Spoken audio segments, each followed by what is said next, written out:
Hello, everyone. Sorry for the delay. I have a pimple in my nose. It hasn't hit that stage where you start seeing colors yet, but it's there. And I just keep thinking because I'm in denial of it, it feels like a foreign piece of me, and I haven't associated with the pimple yet. And so as you, I'm going to be doing this. I just need you to know it's just, it's wonderfully, uh, I am what I am. So we got that. We have some entertainment from the nose department. Gnosis, which is pretty cool because Gnosis and nose. And oh man, that is just a fascinating feeling as those develop. Hello, welcome to Airship 838. Thank you. Actually, Renee, if you want to kick it off, I didn't mean to interrupt, but you were adjusting. Okay. Does it sound okay now that I have the earphones in? Yeah, I think it's going to work. Thank you so much. Hi, welcome everyone to Airship 838. Great to see you all. We're here on a Wednesday night flight, and James is going to go over some of his slides that he showed at AstroGnosis this last weekend. So we're going to check some of those out, and then be ready for if anybody wants to add or bring anything to the table, that's of course welcome. And if you're new here, what you do is you go to the react button and you hit the hands up, and I will call on you. And yeah, so again, thanks for joining us, and let's go, Mr. Gnosis. That's right. The nose and Santa Claus.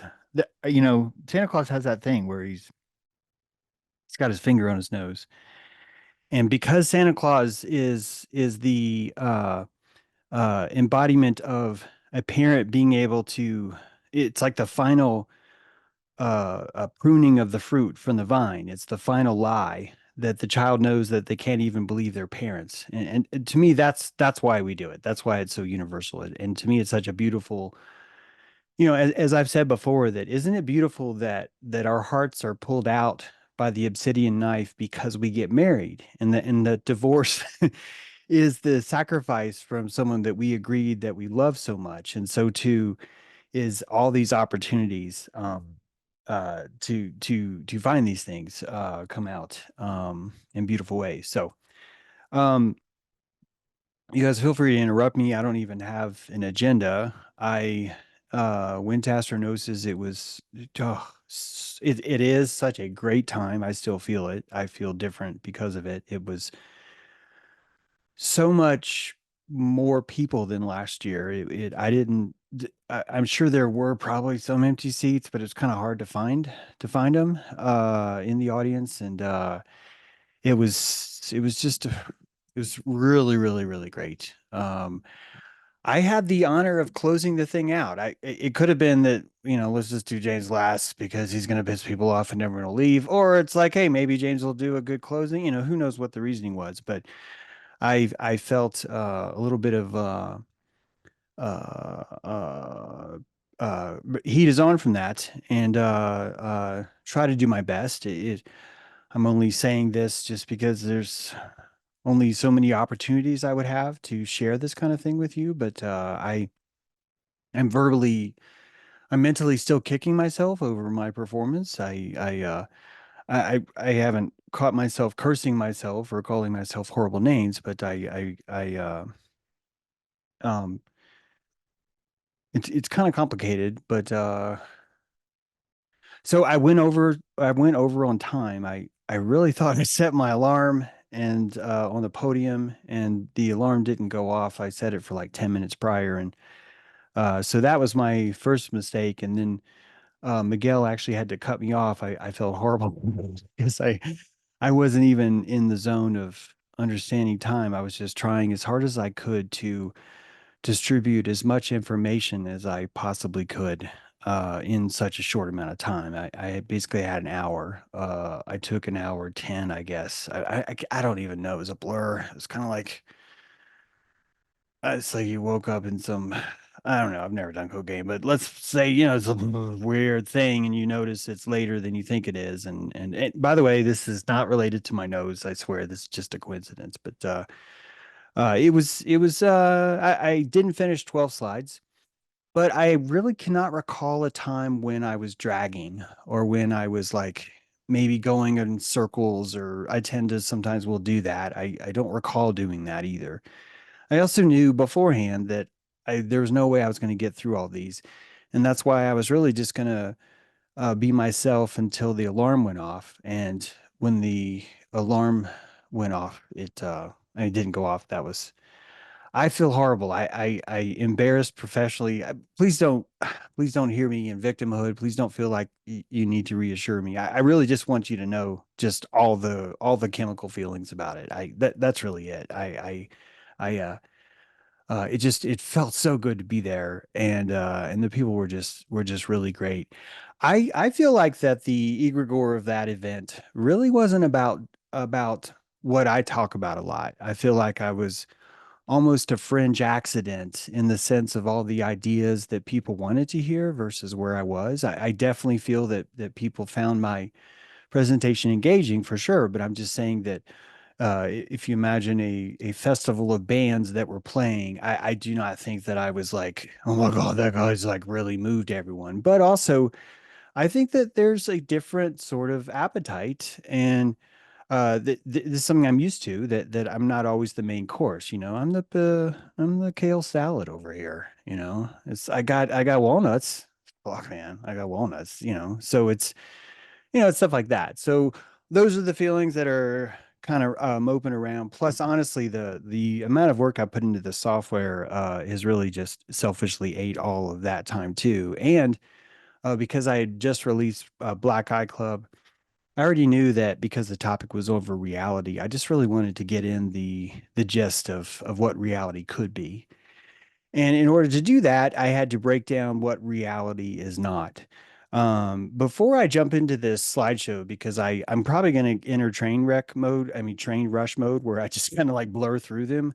However, with you guys, I can go even faster because a lot of these slides are purposely pulled from talking to reptiles because they're just so prevalent about what reality is. So a lot of this, I think, will be old hat to some of you. And we don't even have to go there. In fact, I'd be more than happy to completely, set the agenda right now. If there's anyone does have any topics or anything they want to discuss, it's totally fine. I can even go over this stuff later. So we'll just take a moment to see if anyone does have that.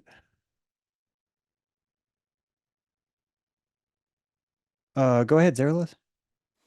Hey, James, I just wanted to perhaps throw a little bit of compassionation with you with your feelings there, right? You just described the same thing that always happens with me when I'm playing on stage, from back in my earlier history when I was regularly, doing performances in the metal scene. And, the practice is so important because that's the butterflies in the stomach. It's the way your nervous system comes alive in the relationship of you, the performer, versus the harsh criticism that you fear from the crowd, right? And that's why it takes the tremendous amount of courage that it does, especially to do it live, right? Where you can't just censor the heckler. You have to actually do psychic combat with the heckler if you don't have anybody who's got your back.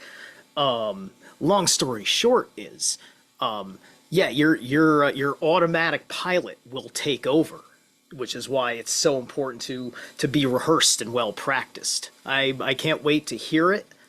I'm assuming you did an amazing job.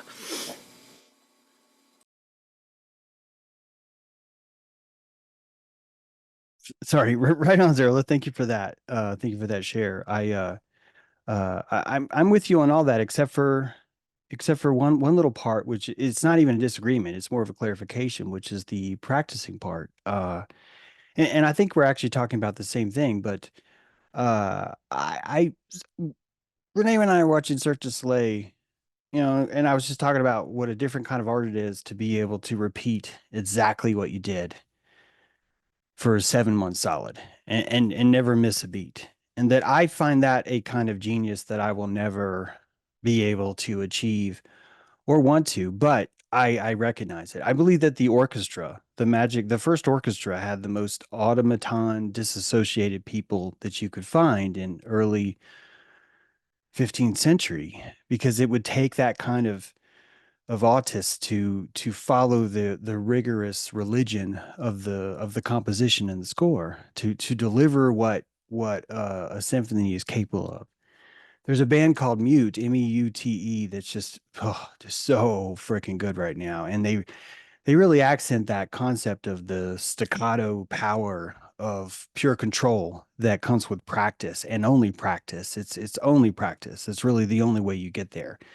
I think that my live streams are the practice that Zerla's speaking about. I think that constantly going over the material and arguing from different positions and seeing that, I think that is the practice. But I'm only just putting a little spin to say that I actually the lack of preparation isn't really necessarily about me practicing the presentation. It would be more about pruning the slides properly to allow the free flow to kind of unwind itself and go. It's just throwing this out, but Radiohead will start with a drum machine sometimes, and you're just like that, the most off the shelf drum machine is playing, and now they're gonna sit on top of that. And so I believe in both those things. They're crucial to both things, and part of my art is learning how to fit it in there. I will say one thing in my favor is that I did know that I really needed an hour and a half. I knew that. And I came lacking 12 slides. And if you think about my rate, it could have been that an hour and a half would have done it.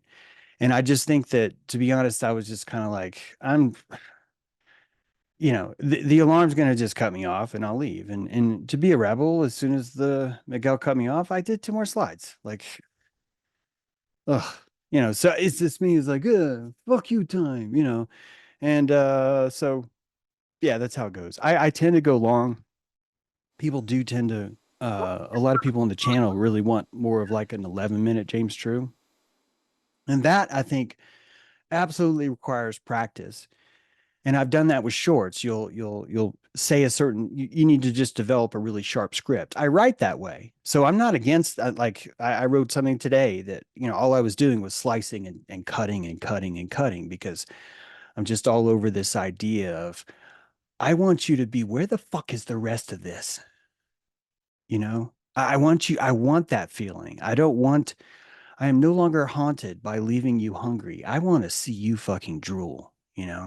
This is the kind of thing that turns the artist on. And it only comes from the same element that Sarah's getting at, which is it's practice. But let's keep in mind, we're doing the same thing we do with all medicine. We're uh, confusing the act for the essence. And the essence is the practice gives us the torque of confidence and placebo, and that's the torque where we get these things. So a guy took a photo of me on this conference. I don't care if you call this narcissistic. It is such a badass photo because I've been doing so much work on my posture, and this one photo that he got is just, I'm just like, who the fuck is that motherfucker? That dude is like really confident. Like that's what I felt. So anyway, there, all kinds of really interesting reaction to that. And I will say, honestly, I do not think that the appetite of the crowd that was there really necessarily wanted to hear my message. That is a big part of it too. And I find that to be the perfect amount of vitriol for me, the perfect challenge. And I kind of enjoy the kicking of myself from it, because it seems to be a pretty healthy kicking so far, we'll just say. So with all that said, let's just see where we go. You guys can really stop me anytime on this, especially because we've seen this before. I'm thinking you can see the screen that says, I know you are, but what am I? And then I'll just hit slideshow to make it full screen. And is that right? Are you guys seeing what I think you're seeing? Great. So of course, talking to reptiles is so important because my topic was, what is reality? And I led the talk with, I don't know what reality is, so you can go home. I'm not here to give you an answer. I don't want to give you an answer. I think it's disrespectful because you're missing the power of mystery, which is something I know you guys know we talk about, but it's a mistress. That's the reason why we have this mystery. But I did want people to understand that we have a 4-bit consciousness, and that literally every single experience that you have is going to come through protein molecules, and those protein molecules are really just going to detect 4 things: light, motion, chemical, and temperature. And as you learned last week, I showed you that actually, in addition to those 4 things, that the neurological inputs that come in through your cells additionally are only going to show you, excuse me, I'm going to do a little change to the setup. You guys might have to adjust your set, but I think this is actually going to be better. I'm going to hit stop share for just a second. I'm going to go over here. I'm going to do it this way. Some of you guys might have to make me full screen if you want to see the slides, but otherwise, that's probably the only thing you'll have to do. And the reason why is because I should be able to do, hey, how's it going? I got my beard. I know you want to see the beard, so got to get some beard time in case I shave it off again. Who knows what'll happen then? Oh my God, you shaved your beard off. You sick. Okay. So, but in addition, we talked about last week that in addition to these 4 inputs, there are also really only 4 neurological inputs of intelligence coming in, which is mode. In other words, what is the sensation that the brain is feeling? Intensity, and the intensity is not a volume, it's simply a repetition. Direction, like location, like where it's from, and God, they're so basic that I know I'm just forgetting one that's that. It's as simple of, is it on, is it off? How on is it? And where is it from? And the mode. So there's 5 things, but really the science book said it's 4. I want you to get in your mind that that's 16-bit, that every single piece of reality that you've ever rendered, if you're a zetetic, if you believe in the limbic nature of your consciousness, then you would realize that your input is 16-bit. It's all coming in 16-bit. Every single thing. And the amount of compression that reality is able to feed into you proves beyond a shadow of a doubt that you are not actually able to say I'm getting distracted. Pie's doing something. I think Pie's cat's sharing a screen. A second here. Sorry, I pressed the wrong thing. That's all right, man.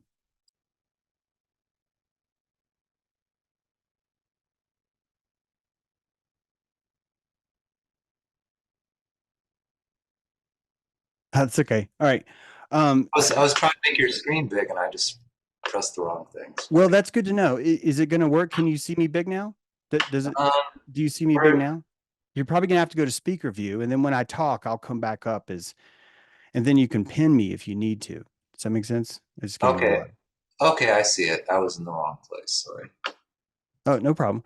And if anyone else see, I did just change something a little bit different, but I think this is good. So the 16-bit thing that we talked about is I think it's important, not because I want you to see how limited your reality is, but because I want you to see just how much you hallucinate, that you're the one that's filling in the details. You really only have 16 Scantron holes that you're given the little Scantron card, and it's got 16 holes punched in it, and the 16 holes can be one of 16 times 16, and that's it. This is a very small window. In fact, it's 256 choices every moment, and the body is capable of rendering things at, I believe our top rate of speed is something along the lines of 10,000 inputs a second. And so I just showed you right now that there's a compression in the limbic state, which let's do the math really quick. 256 times 10,000 times 10,000, 1, 2, 3 comes out to uh 2 2,560,000 new pieces of information is the very top limit of what you were even able to interpret from the outside world. Now that might sound like a lot to you, to 2.5 million, and it is, but that is paltry to the amount of things that you know and observe. And if we were to to take a deposition of your most richest experience, I think you would be able to tell me much more than 2.5 million things. And that this is really a hats off to your ability to hallucinate. And so such a big theme about what reality is that, you know, we have this staunching idea that we can insist that it's certain things. And that came from a time when we were like, look, man, there's bile and there's blood, there's sweat and there's cum, and we will balance these four things. Now open your mouth. I'm going to come in your mouth. Don't ask questions. I need to equalize the four humors inside of you. And this is medicine. It's allopathic medicine. Was directly related, I believe, to the opposition of, can we please stop peeing in each other's mouth? Can we please do that? And a small sect is like, no, we're never going to do that. And that's fine too. But it's led us to where we are. And every memory that we have, in addition to the 16-bit, I know we've been over this, but seriously, every single memory that we have, we do not have the ability to verify that what just happened versus what we remembered happened are the same. That the way that there is an engram we have found in the brain exactly where information is stored, but it's very much like a shadow Polaroid of, it's taking a single snapshot of the silicon burn, let's call it, in your neurological brain, and that becomes your entire experience. And that simply by looking at a cue card, it's showing you a cue card with an icon on it. That is the memory, and you hallucinate the rest. You snort the cue card and allow the expanse inside of you to hallucinate the rest. I'm sure you know that every psychedelic in the world, every one of them, whether it be legal or organic or synthesized or anti-synthesized, every single one of them works the exact same way. And that there is a receptor that is listening for a signal, and that you are allowed to insert a ghost in your machine, whether it be taking an edible mushroom, whether it be doing a pharmaceutical drug. But in addition to that, your system itself, the reason why you can take drugs and do that is because your system itself has a terrorist switch of DMT that's flowing inside of you, and that the only thing keeping you from turning into a massive psychonaut and completely losing your identity, there's no exaggeration here at all, is the DMT inhibitors inside your blood. That these systems are constantly ready to trip and explode. I've speculated that I think this is a suicide switch that works the exact same way a black box works on an airplane. That there is a device inside of you that is meant to store every single thing that could be vitally important, that renders itself through the psychotropic process of transmutation, where all that is liquid is stored into salt because the salt will preserve what happened. And PAG tears, we've talked about the PAG, this little part on top of your brainstem that causes you to cry, that causes you to have epiphany, that those things are squeezing out a salty discharge, and that those crystals could literally hold the information the same way an engram could. So there could be a Gaia processor that is collecting your tears, that the motif of liberal tears goes deeper than you think. And that this would be the record that we could lick from the salt, and that the very salt that's licked from a 12 million years from now, the creature that licks the rock is activating something inside their cerebellum that you are inserting right now. And it is this magical world of engram. It's a whole other way of being, or I should say, it's a whole other scribe or record of what this world looks like. And when we look at what this world looks like, we see a binary record of potassium salt. And it's the exact same binary record as every photograph that you've ever seen. That really, it comes down to every single thing on a computer that you see is either a photo of silicon or a photo of silicon that was erased. And that the reason why we use silicon is because silicon remembers.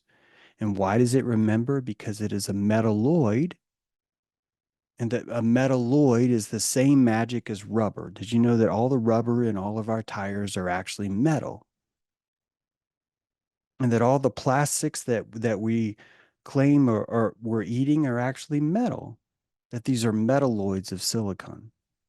And that the same things that we make our transistors out of, we wear on our bodies, we drive in our cars, we move about the cabin of this earth, and basically uh, coat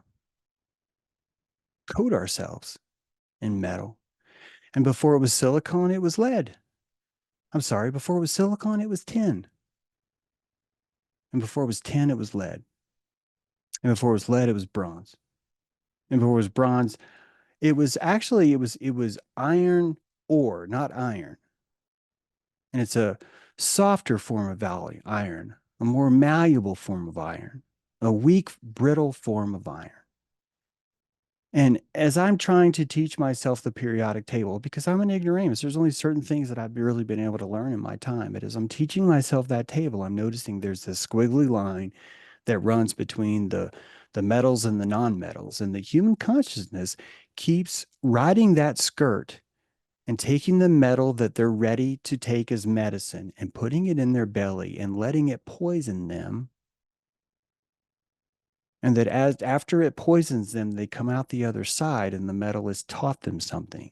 We've talked about the irony of the sword and the bullet and the needle, and that the aluminum that we're using right now. Keep in mind that the aluminum, most of the deodorant that we invented in this world is made of aluminum, and that we're spreading the paste because the metalloid that's inside there is something we know. What is the lesson of aluminum? Aluminum does not exist in this world. I wish I was a better organic chemistry, so I could at organic chemistry, so I could give you a better language of this. But it has three positive, a triple charge configuration, and that triple charge configuration is actually unable to exist in the atmosphere. And that one of the reasons why aluminum uh, uh, behaves the way it does is because it's not actually uh, safe, that its entire existence requires a coating of some sort, and that coating protects its strength from the outside world, and that your body works the same way, right? The lipid layers inside of you create a hydrophobic layer where you are water, but one thing that is consistent about you is because of the way your cells are structured, you are water that is separate from everyone else. That separation is really at the heart, I think, of what you're allowed to memorize, what you're allowed to insert, and what you're allowed to consciously know. Because if we tap into the fact that water always imbues what's happening, then it would make a lot of sense that our biological computer would be utilizing the water in our skin as a kind of hard drive. And so consciousness itself, sentience itself, would be the submerging and the cellular salt that gives us the crystalline information, the engrams that activate and remind us the things that we find important. When you're inside water, you're inside a network, because every water molecule that touches another water molecule is so enamored with itself that it becomes one, and this one is shared. And we know this. We can broadcast signals thousands of miles away through water. I've postulated that this pineal gland, because it's suspended outside the electrical brain and inside the cranial spinal fluid, and that cranial spinal fluid has not only the horns inside of our ventricles, but that the canal that separates your spinal column is full of fluid, because the entire shape is able to receive light as a sound. That the light of the earth is striking against your spine, and that the reverberations of that spine inside the water of your cranial spinal fluid is creating an intelligent signal, and that every 33rd vertebrae or every vertebrae out of the 33 that are there is doing the exact same thing that your rods and cones in your eyes are, that they are a different diameter, and that each diameter is able to listen to a different drum. So you have a 33-bit equalizer that's listening to the sound of light, and it's encased in melanin, by the way. Most of the melanin in your body is inside your spine. And so you have the ability to absorb all information, and you have the ability to not. That the melanin itself can act as an inflammatory bubble and prevent you from seeing what just happened to your mulatara because you were raped. And that the bottom sacrum of that antenna is able to inflame and cut off and remove the data that you would be able to postulate. Isn't this PTSD? Isn't this body trauma? But even more, isn't this the most elite athletes in the world fully in their skin? It's the same thing. It's the same thing, right? So we are Excalibur turned upside down, that we are the scabbard, the horns in our head are a liquid scabbard, and that in a way, God has planted his sword in our stone. And every bone in your body is a diode. And every diode is intelligent because it will absorb energy only from a certain direction. It is capable of determining the direction of energy and saying, no, I don't want you. Or yes, you're welcome here. And this machine is giving us so much with so very little in exchange. Every psychotropic experience you have, the blueness that you paint in the sky, is painted because you are given a gap, between your receptors. This gap is the most expensive part of your body. It requires the most ingenuity, the most technology to make work. The most calories that I've ever seen, ever spent in your body are over purposely cutting the wire and creating a space in between. There is zero reason to make an electrical signal stop at a transducer, convert itself into a chemical, spit out a bunch of potassium into another flower petal that's waiting on the other side. And with pure faith, with absolutely every single security hole that's ever been invented in every network open to the public, even worse than Windows 95, that you have another receptor that is blindly receiving upon the faith that this could only come from the receptor on the other side. And I will receive the spittle that's unverified, that has no SSL connection, that there's absolutely zero privacy on this network. And I will take it on pure faith, and I will convert that spittle back into an electrical signal and move it a micron of a milli-inch and do the whole fucking thing all over again. Meanwhile, there are dendrites in your body that are 3 feet fucking long. This means that the body is capable of growing a fiber optic cable that is 3 feet long that has no gaps. This limitation I'm telling you about to hallucinate is absolutely, number one, the very, very first item on the agenda when the teleology of you was made. I have never seen more work going into trying to create a system that is more hackable than our neurology. And so the psychology of what you eat, of how you think, of who you hang out with, of what you smell, of what you don't smell, of every transposon that you have no choice to change, of every genetic trait that you did not volunteer for or sign up for, that every single one of those things is a ghost in your machine and that you are haunted for a reason. The reason why you're haunted is the same reason why your thalamus runs the place like a fucking casino, an Indian casino, where he is cut off the supply. Everyone is forced to come to work at the casino for him. And he's running the body like a fucking crapshoot where they're rolling dice under the stairs and everybody's trying to get off over winning the lottery.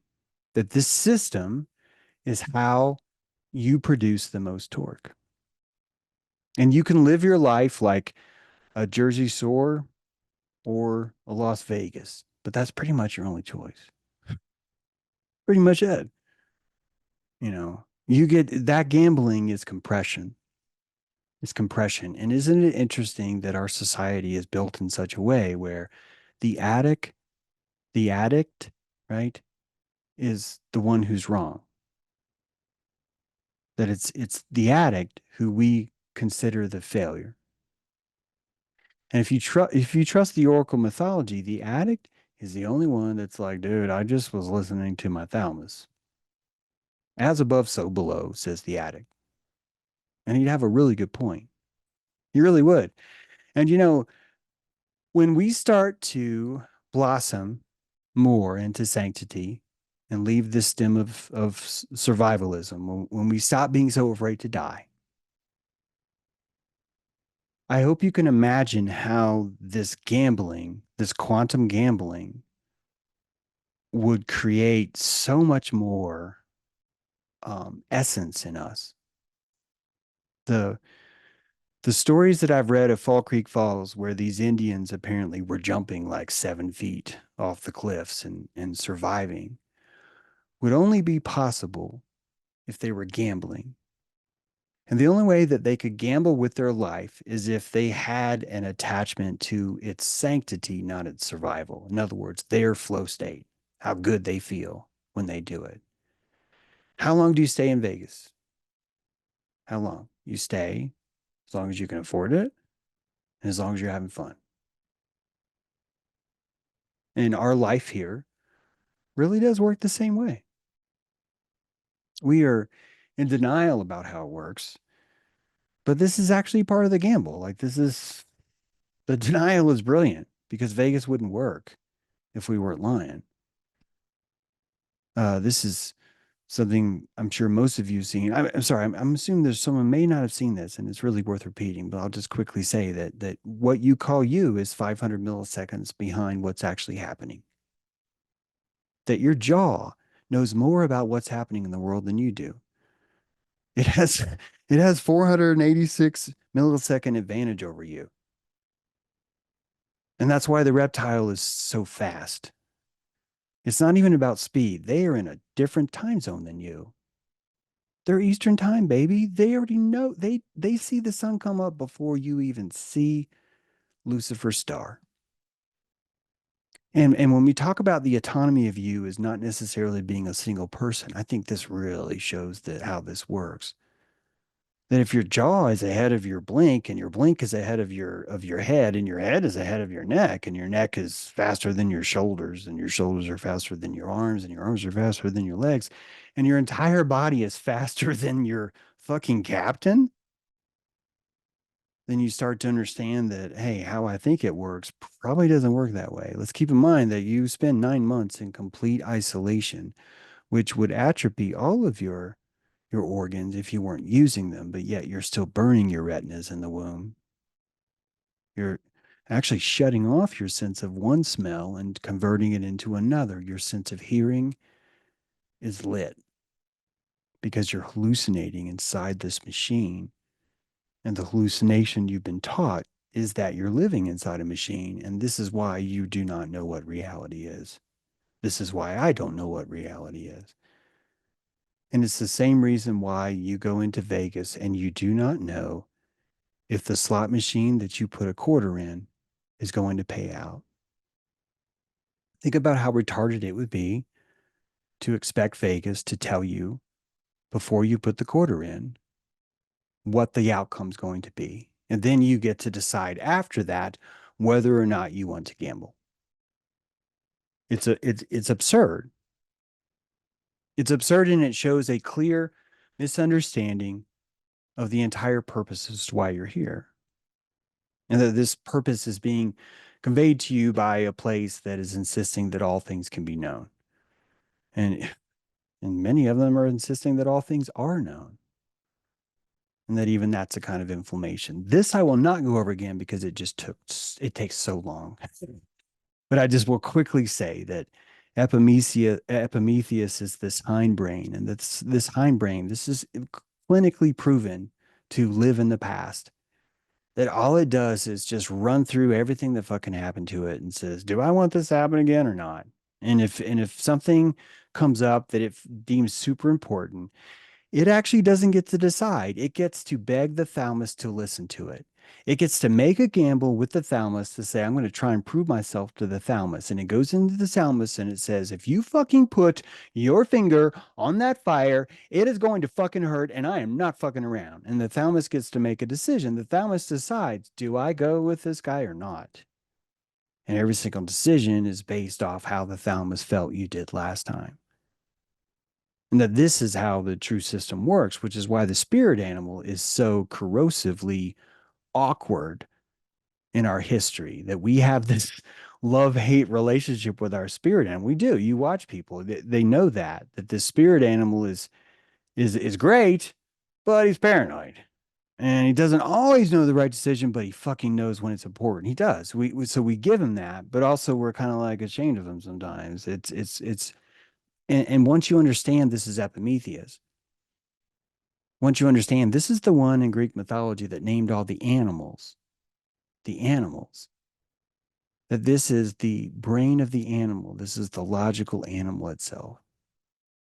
Which brings us to Prometheus, which is really the most psychotic thing that a creature in this world has ever developed. It is a purely elusive state of what could happen. It is the most paranoid robot that you've ever seen, ever invented, and it is strapped to the front of your head. And it's sighing the future before it comes. It is scrying, it is sighing, it is begging, not for it to be right, but for you to fucking tell it is right. It does not give a shit if it is not right. It only cares if you insist or think or believe it's right.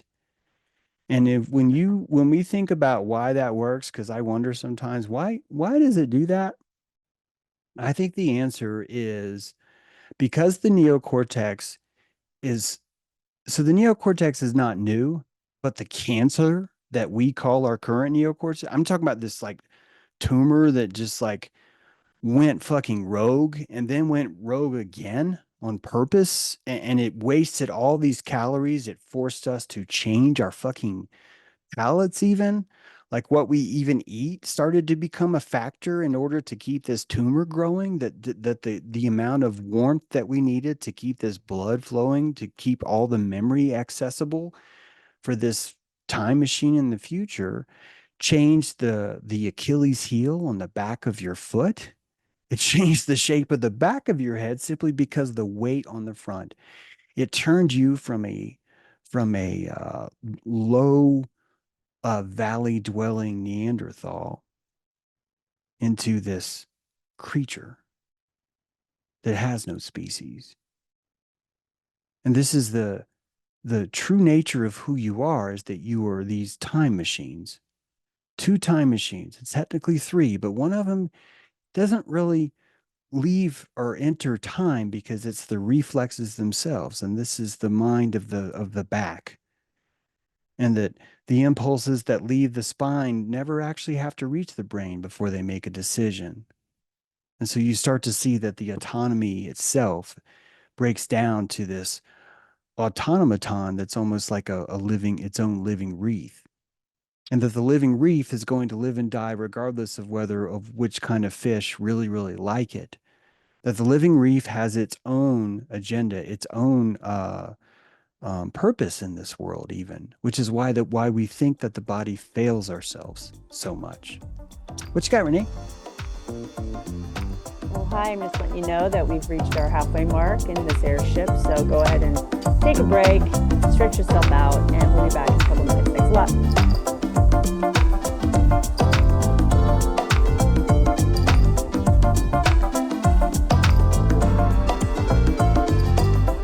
That's what I got, James. Sorry, I was muted. Thank you, Renee. I really appreciate you remembering that. This is what I mean by needing to practice is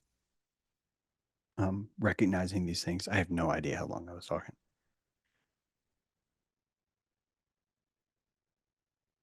On still late. That's awesome. All right. I'm gonna get back on it. See here. Of course, this reef is Jewish. I know a lot of you are concerned about that, but yeah, your spine is Jewish, and this double tetrahedron, the Star of David, is actually encoded in your spine. I just freaking love that. I think it's so cool that it works that way. But it's true that, and that one triangle is going down, the other triangle is going up, and so as above, so below is literally just dictated in the sensations that you have, that you sensate and you invoke, you afferent and you efferent, right? And through sensation and invocation, sensation and invocation, you are living the magic of gambling. You don't know what's going to happen when you pull the lever, and the lever is your spine. You don't know. And so many of us are concerned about the people that are acting without knowing. And we insist that we have to have this world where we must act without know. And this is a concept I've discussed before. It's the most important right that none of us have is the right of immediacy. And that we built this world on the idea that all of us can have public property as long as the people who use that public property have to never ever use it in the present. And that we can have a national park, we can have a public theater, we can have a government building, we can have all these different places, but the only rule that we insist on everyone is that no one can have immediacy, that you have to request permission to do something. And when you request permission, that's one thing. And keep in mind, let's say it's not even about permission, because I think it's more important than that. It's about you have to do it in the future. In my opinion, this is the largest thing that makes civilization civilization. It is our refusal to honor immediacy. And this is important. I think it's constructive in the sense of, how do you stop people from diddling themselves in the front yard? I mean, you're going to want some kind of throttle or governor to figure out who can demonstrate immediacy. And because we want that throttle, which I do think is important, we've ended up denying immediacy across the board. This to me is a bigger clue about what reality is. And just like we hallucinate, I believe that the lack of immediacy is actually one of our hallucinations. We hallucinate that immediacy is wrong and dangerous. And we hallucinate that probably from our spirit animal that has seen how scary the world is if we don't hallucinate that immediacy is bad. Because when you have that, dynamic things can happen quicker. First time I got punched in the nose, I was in a Boy Scout camp, and Jimmy Rambo punched me in the nose because I smarted off to him. I had no idea that reality could do that to me. I did not know that was possible. I really thought that I could just mouth off and that everything would be fine. If I was living in a world where I thought that was possible all the time, I don't know if I'd make it. Like, I was like, kind of like the rest of the trip, I was sort of like, what is reality? What have I done wrong? How have I ended up in this pocket of things where I can get punched for things I said? I'm pretty sure I deserved it. I was definitely mouthing off to him. I think he might have deserved it, but this is why we go to Boy Scout camp. This is what we want to happen. We want these things to happen. Zero, let's go ahead. Hey James, I was thinking as I was looking at what you were working out with the prior diagram with invoke, and I've been trying to work a whole lot with not work with per se, but look at the dynamics between what an invocation expresses and an evocation expresses, because because in the magical practice there's very strong distinction. Do you have any thoughts about this system and evocation? Well, so we saw the Parthenon in Nashville. And when I walked into the Parthenon, it's in Nashville. They built an exact replica of the Parthenon. It is fucking amazing. When I heard they did this, I thought it was a lie. Then I thought it was the most cheesy thing I'd ever heard. I couldn't believe that they had the gall to do it. I found it incredibly offensive. And that's how naive I was. Naive as shit. I still am. And I had that judgment. It felt good to have it. It felt good to be, if it's not from grace, it doesn't count. Maybe that's where I was going. And when I went there, that was Greece, man. You saw every single human reaction that would have been there is there right now. And it's in a different costume. There's a lady begging on this out in front of the Parthenon. The way she approached me, the prawn economy for approaching me. The reason why I'm saying it this way is because the old me would have walked in with intention and created some sort of spell. And the intention would have been, here's how it would have looked. I'm not saying this is you, Zero. I'm just saying this is how I used to do magic. Okay, I'm going to hold myself really still. I'm going to really honor this moment. I'm going to stop all things. Take a breath. I'm going to pray. And that all those things would be a right and righteous and proper ritual for me to prepare to place myself in the space of ritual. And I don't want anyone, and I know it's going to happen anyway. This is why John Henry, Cameron, but it's like, I don't want anyone to think that this is what I think you need. I'm telling you that this is me as a magician, a very specific magician with very limited powers in certain ways, has felt that this is the right move for me. And it goes right back to what we talked about practicing. I believe that practicing is wrong for my religion, for my magic, for my casting, for my evocation.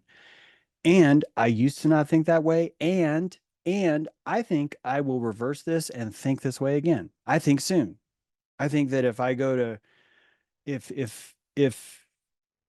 some of the people that I met at this thing were to bring me to their level, and I really mean that, I would have no choice but to change my magic and start to wear an Enochian robe and learn the 7 syllables and make sure that I have the pronunciations proper, and I would believe in it. So please hear me. It's not that I think that this is wrong. I'm just telling you that me right now in my authentic journey to find self-worth and authenticity, I actually need to not practice. And when I invoke myself into a spell, I need to instead remind myself that I am in ritual 24/7 and that there's not a fucking thing I can do about it. And that when I set up and I stop and I have this moment and I find the directions, all I'm doing is telling myself that nothing that I say outside of church counts, and that I only need to be holy during this Sunday service from 10 a.m. until 11 a.m. And that this is the only part that God sees.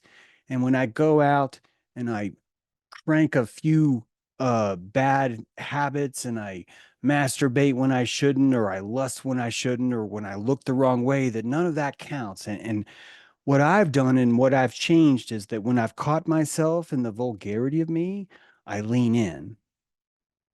I lean in and I remind myself this is ritual. And as I pick my nose, God, that hurts. I'm in ritual. And God does see that. He sees the sweatiest parts of my taint when I'm like, if people could see what that feels like, they would run away. And I understand that this is the time when God sees me the most. This is the part.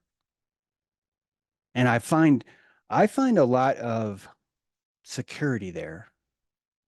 I used to be ashamed of all that.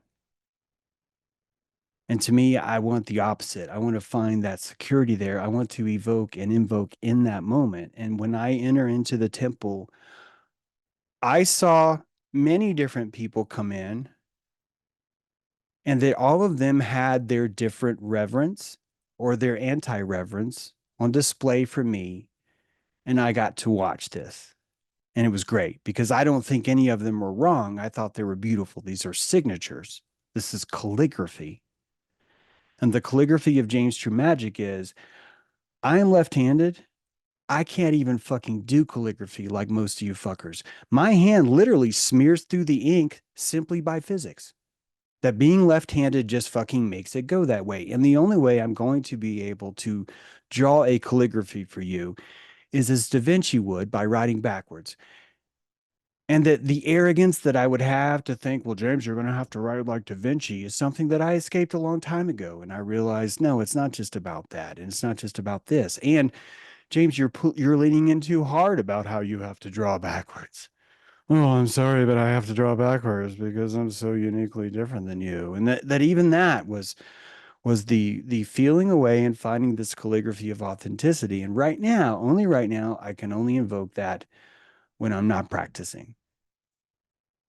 I have to be live and in the moment. Renee, go ahead. Hi, I was just thinking about when I create a moment with myself and whether it be people around me or nature. And just today, I was reading a really great book that James has suggested many times, which is called Wonders in the Sky. And if you guys haven't checked that out, oh my gosh, it's just a blast to read. It was just so amazing. So I was outside this morning, and I was reading it in my mind, and then I decided to read it out loud because it was just so fun to like read the story. And the sun was rising, I had my coffee, and I just read the story to the sun. I read it to the trees. That was not planned. I was just like kind of feeling the uh, the wonder in the story and wanted to share it with the sky again. So that's me playing with my magic. So it's never really intended. It just kind of comes up at the spur of the moment when you're in the right place, the right time. And that's what we kind of set up for. I think when you practice on the regular, you want to make sure that every day you bring the right kind of energy to the table to have that exchange. And the Parthenon was amazing. And had I been in Greece at the time of its building, it just must have been just an eye full to behold. And that was like that in Nashville. So really magical place. And to take advantage of that type of energy is just such a gift. So that's what I got. Thanks a lot, Yeah, guys. I was overcome by what a privilege it was that we were actually closer to Greece than people in Greece were. That's how it felt. And in the sense of experiencing that building, right? That in its full glory, it's wrapped in these gardens that are just off the chain. And that would be the only way. Emerson talks about this, that every fact is personal, and that you are actually closer to history because history was actually remembered this far specifically for you. And you're the only one that gets to take that berry. And if you don't taste that berry and make it your own, you are leaving history on the table that no one else will ever be able to taste. And the antiquarian movement proves this. The way that we slowly kind of reject certain ideas simply because they're out of fashion proves this. And more importantly, the way that we reinvigorate these ideas that were improperly rejected a long time ago improves this. So even when we bury these things in our sandbox, we're only setting ourselves up for the discovery later. So I don't even think that's a sin anymore, right? I don't even think that's a sin. I think that's, in a way, you're preserving something for us. One of the things that I think is just rockingly cool as fuck about academic archaeology is this. They will gather, let's use dildos because I wrote about that. They will gather 1,000 dildos from a Roman latrine. and they will purposely take 333 of those dildos and put them in a box and say, we are not smart enough to look at this yet.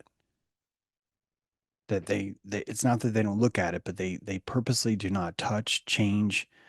They do nothing to it on purpose because they know that technology is coming, and they know that they will be ashamed if they were the ones that did what the people did 100 years ago, right? Because what was that giant's name? Oh, there's this Egyptian giant that was used to be a wrestler, like a professional stage wrestler back. This is like in the 20s or something. Egyptian giant. Wait, Egyptian Tomb Raider. And he was really famous, not just because of him being this former like performer, but he started to make his living as, I'm not going to be able to Google this and talk at the same time, but he started to make his living as a Tomb Raider, and he fucking destroyed so much stuff because of this arrogance of, we can look at this stuff, and the papyri, more importantly the seals that he broke, caused a lot of mildew, oxidation collapse on things that if they would have been hermetically sealed, we would be able to see exactly what they look like then. That he even describes exactly what they look like in paper, and that he's the only one who got to see them because within hours they were gone, like that kind of thing. And so archaeology has placed this throttle. I don't know how religious they are of following it. I'll admit it. I don't know crap about this thing, but it was really refreshing to see that kind of approach. It's the respecting of the unfolding of these things. So that's why I think it's important to go to these things, because it's almost the only chance. It's almost like the great wheel is moving around and there's an opening that you can see through that no one's ever been able to see through, the kaleidoscope, right? Or, guys, you know what I mean, when you were young and HBO was kind of showing you adult movies, but they were all wavy, but if you looked at it long enough, there's like one little part where you could kind of see something. It's like that. And we get to look at history like that, like scrambled porn, and see these little moments where we can peer through and see, and more importantly, see something that it would be impossible for anyone else to see. I personally think that this idea of perception of blue is one of these things that honestly there's just no context where anyone would ever know enough about how the human body works at exactly the right time to be able to look back on this and see. Additionally to that, there are four animals in ancient Greece that were used for shock therapy, and that these four animals were rejected through most of the 19th century, and early 20th century by us, because of the FDA sort of following the egregore of everyone wanting a very specific kind of medicine, and violet ray technology was out, plasma was out, light as a medicine was out, and that it would seem quite proper that that was not the Rockefellers suppressing medicine. And it was, that's fine. This is the paradox of what's beautiful about this reality, but you don't understand how profound it was. They were not suppressing that. They were burying it for us. It was a gift. They were burying that for us because the oracle mythology was acting through them, saying, bury this for future generations, because you will use this medicine up. You will run through the placebo. You will squeeze every drop out of it. And that's what we've done with fossil fuels. Petroleum has been the source of every medication since we decided aspirin wasn't strong enough. We wanted something deeper. And so we dug up the viscosity from below and called it scarce to give it more value so we would understand this kind of technology. And we drank and ate that oil forever until we were ready for metal. And it's always been this application. We eat things from the soil that are not edible because they teach us things.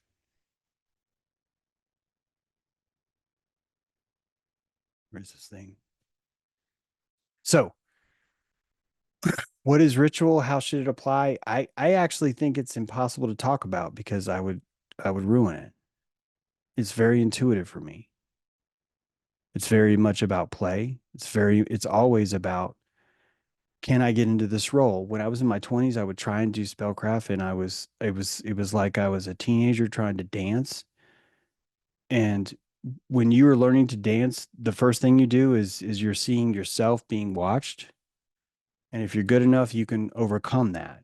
You can bring yourself back into yourself and just see yourself as you. You see the entire world. I don't know how to even phrase it, but it's the same kind of trick with magic. You would need to enter into that state. I yelled at everyone up in Rhinebeck. We did a ritual. Everyone's like, "Yeah, we should do a ritual," and they started to do the ritual, and everyone was just like, "Here's, here's my here's my sacred bark, and here's my," and there was no exchange.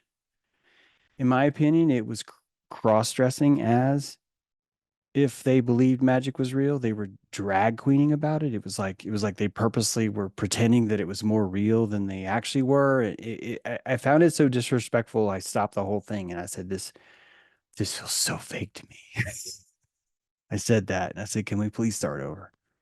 Can we please start over?" And we did. And there was much more oomph. I think we could have started over again, but I didn't want to push it. I thought that that was enough, and it was fine. And I see magic in that way. I'm not going to be able to perform most magic Zerolith because other people would be watching me. I'm not going to be able to do that. I'm not going to be able to get into my full torque because of that. It's just true. I'm going to be able to cast as well. I'm talking about personalized magic though, because being in a band is you're casting magic, right? Anything you're doing is that. And so witnesses of my live stream. What do you think my fucking live stream is? It's a magic cast, right? I'm casting magic. I'm performing. I'm a singer. It's just that my chorus is like the beats per minute are like 7, you know, very slow.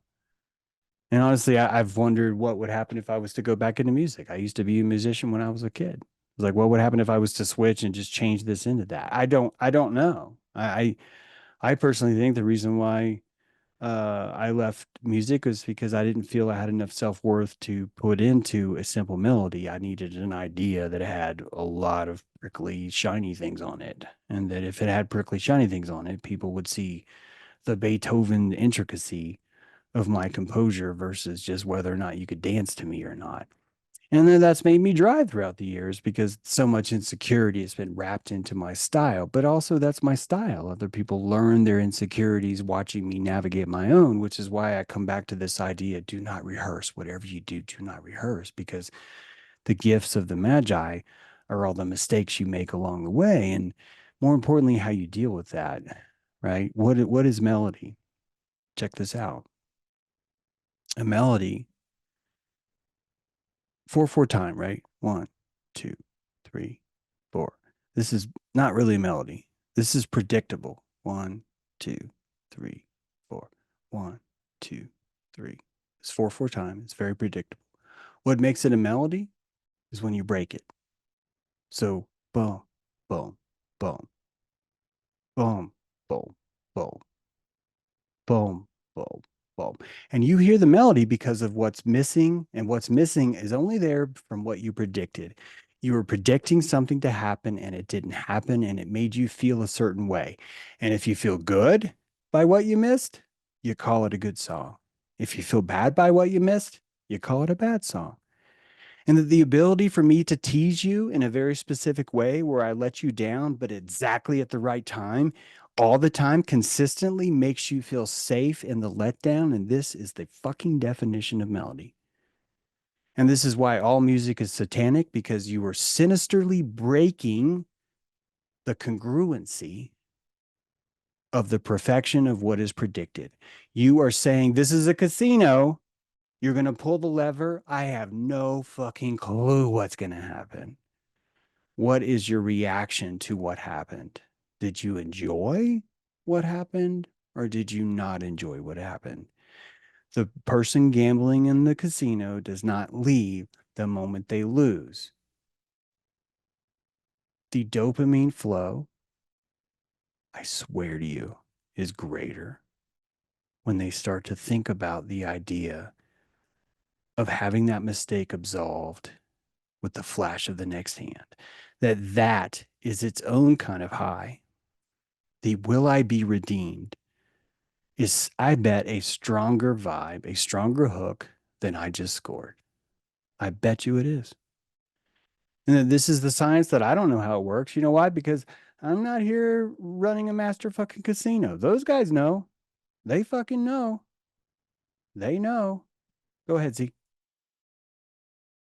I was thinking when you were talking about that and going back to the aspects of the technology belief, the whole torquing, right? And there's definitely certain rituals that the best thing for them are to be done alone, or amongst the privacy of highly trusted participants, of only a few sort that are completely on board, right? Then otherwise the rest of it is kind of like operating with your charisma and things. So I think that basically when you do more of the private stuff, sometimes all of that is quietly in your subconscious building the power to do it in the big, right? That's it's like, the musical comparison. The reason why I haven't been putting out too much music lately is that I've been really, really focused on working on my technique, right? I've been sloppy about a lot of things, and I don't like the magical essence of my performance when I want to just record and put it out there. So being brutal with myself, this is my very private. No, nothing's being recorded. It's just me in my room. Nobody's hearing every mistake or just simply no, I don't like. And then you go through the editing process like a writer. And that works the same for ritual. I do my qigong motions completely different than when I started, because I learned a better way to move through the motions after doing it 100 times just one way. So like I could drop and be weird in front of normies because of my confidence, and it'll just make sense because everybody's just looking at me. It's just like, yeah, Steve, he's like that, right? So keep it up, man, because that's gonna build you. All right, man. Thanks. This is a good topic. Cameron, go ahead.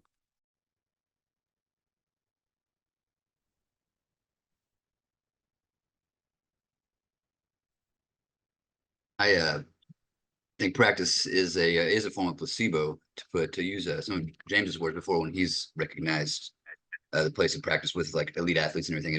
It's an opportunity for you to put intent into time and shoehorn that in there, and you walk away with that's why a lot of times, and in music or in anything where we start talking about the craft aspect of it, the time is it's placebo. It's what you believe in. It's what you sink your hooks in. Is the time you put into it. For things like, I think for like, whenever you've got like a 3-minute song or a 6-minute, or or if you're working on a scripted film, or and even sometimes if some people obviously do their presentations that way as well, or their comedy sets. I think of practice as a prayer in a sense, and I don't like or we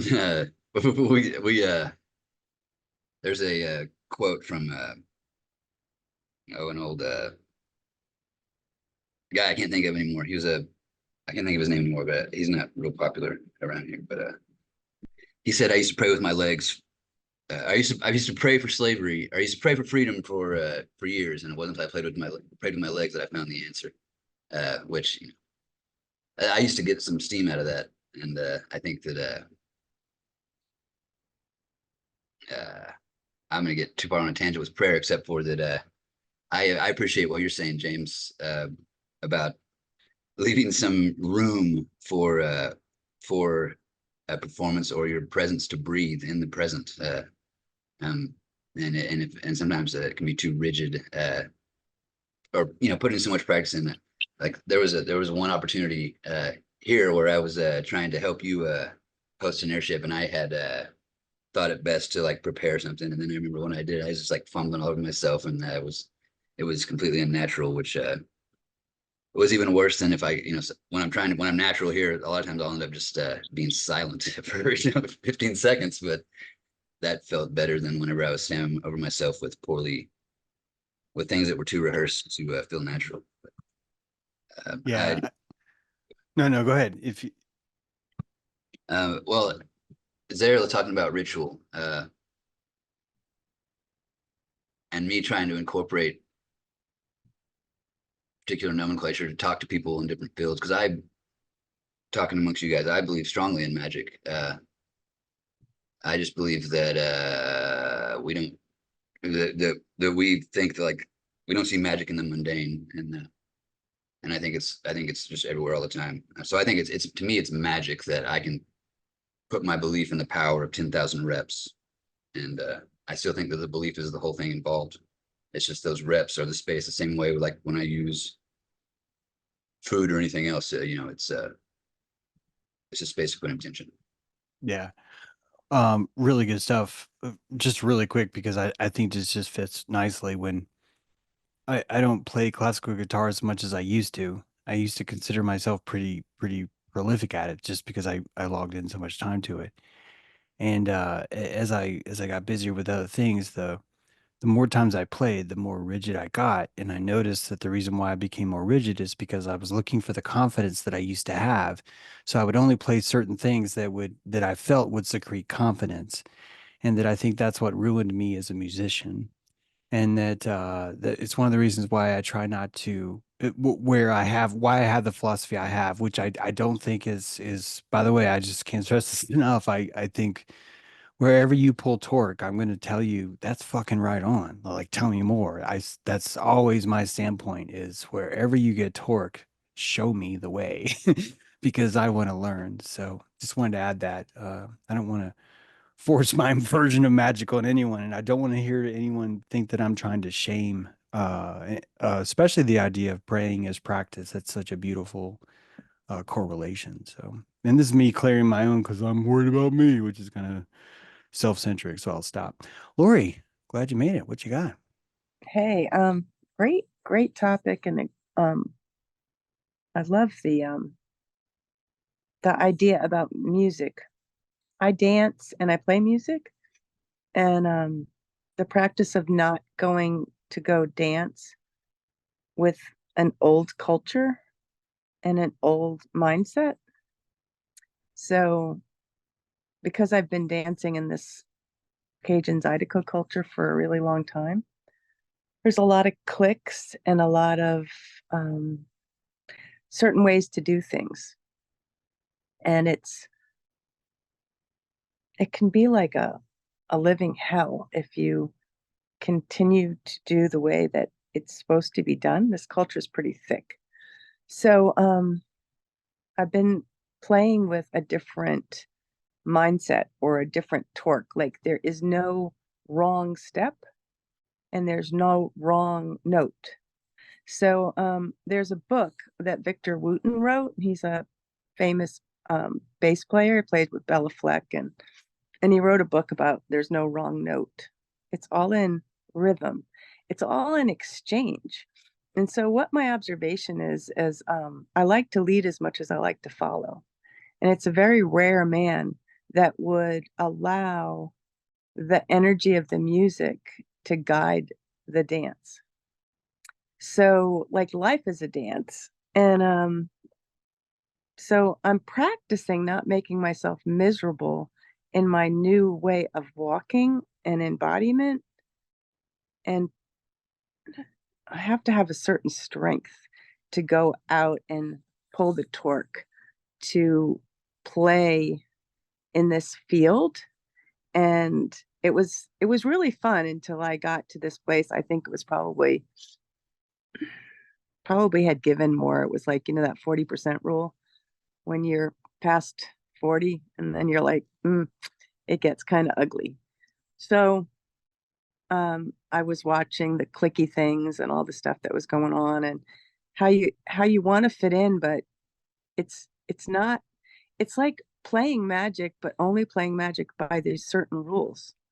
And you can't play by the rules if your magic is spontaneity. So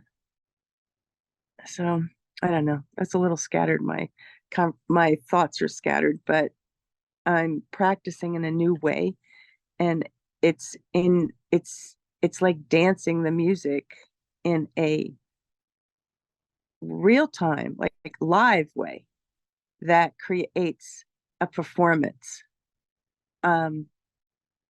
which is really, really fun when you have the torque to overcome the culture. Yeah. Yeah. Okay. Great stuff. You, I just want to take a moment to say, I think you really fit in here. Like your dancing is like fucking perfect. I love when you're leading too. Seriously, it's really great. I am exactly there. I would call it virtue signal magic. It's this, and it's okay. It's not even a reason to insult it, but it is a viable tension. And I think that tension comes from the lack of self-worth, and that really just like I was being self-centric earlier. By the way, self-centric is my new word for selfish, because I think selfish, we need to have a good word for selfish, and we sort of need to kind of have not seeing enough empathy. So I'm using self-centric, just an FYI. But quickly to get back to the point here, uh if you think about how self-centric it is to be worried about being embarrassed, that is a selfish pull. You are withholding yourself from the group, and you are not playing in full mode because you have inflammation. And the inflammation is can you see me naked? Can you see me in this state? Today, Renee and I are playing on the rocks. I swear this happened. A 5-year-old kid was telling his mom, I need to see what they're doing next. We were playing harder than he was. We were playing more than he was. And he understood that. He knew that we had the con, right? Kids play like this. It's like you go out in the field and you're like, who has the con? And the con is the kid that's like fucking immersed, just like I've told you how Donald Trump does. He's leading the game because he believes it more than anyone else does, or so it seems. And so that person ends up saying, we're going to play Army Man. Why? Because it looks like we're going to have a lot of fun with this guy. Look at him. He's all intense. He's got war paint on. Where'd he get that? And you're just ready to go. And this is what we were talking about earlier about the torque. The only answer is torque. There is no technique that will ever beat torque, ever, ever, ever, ever. Pi, go ahead.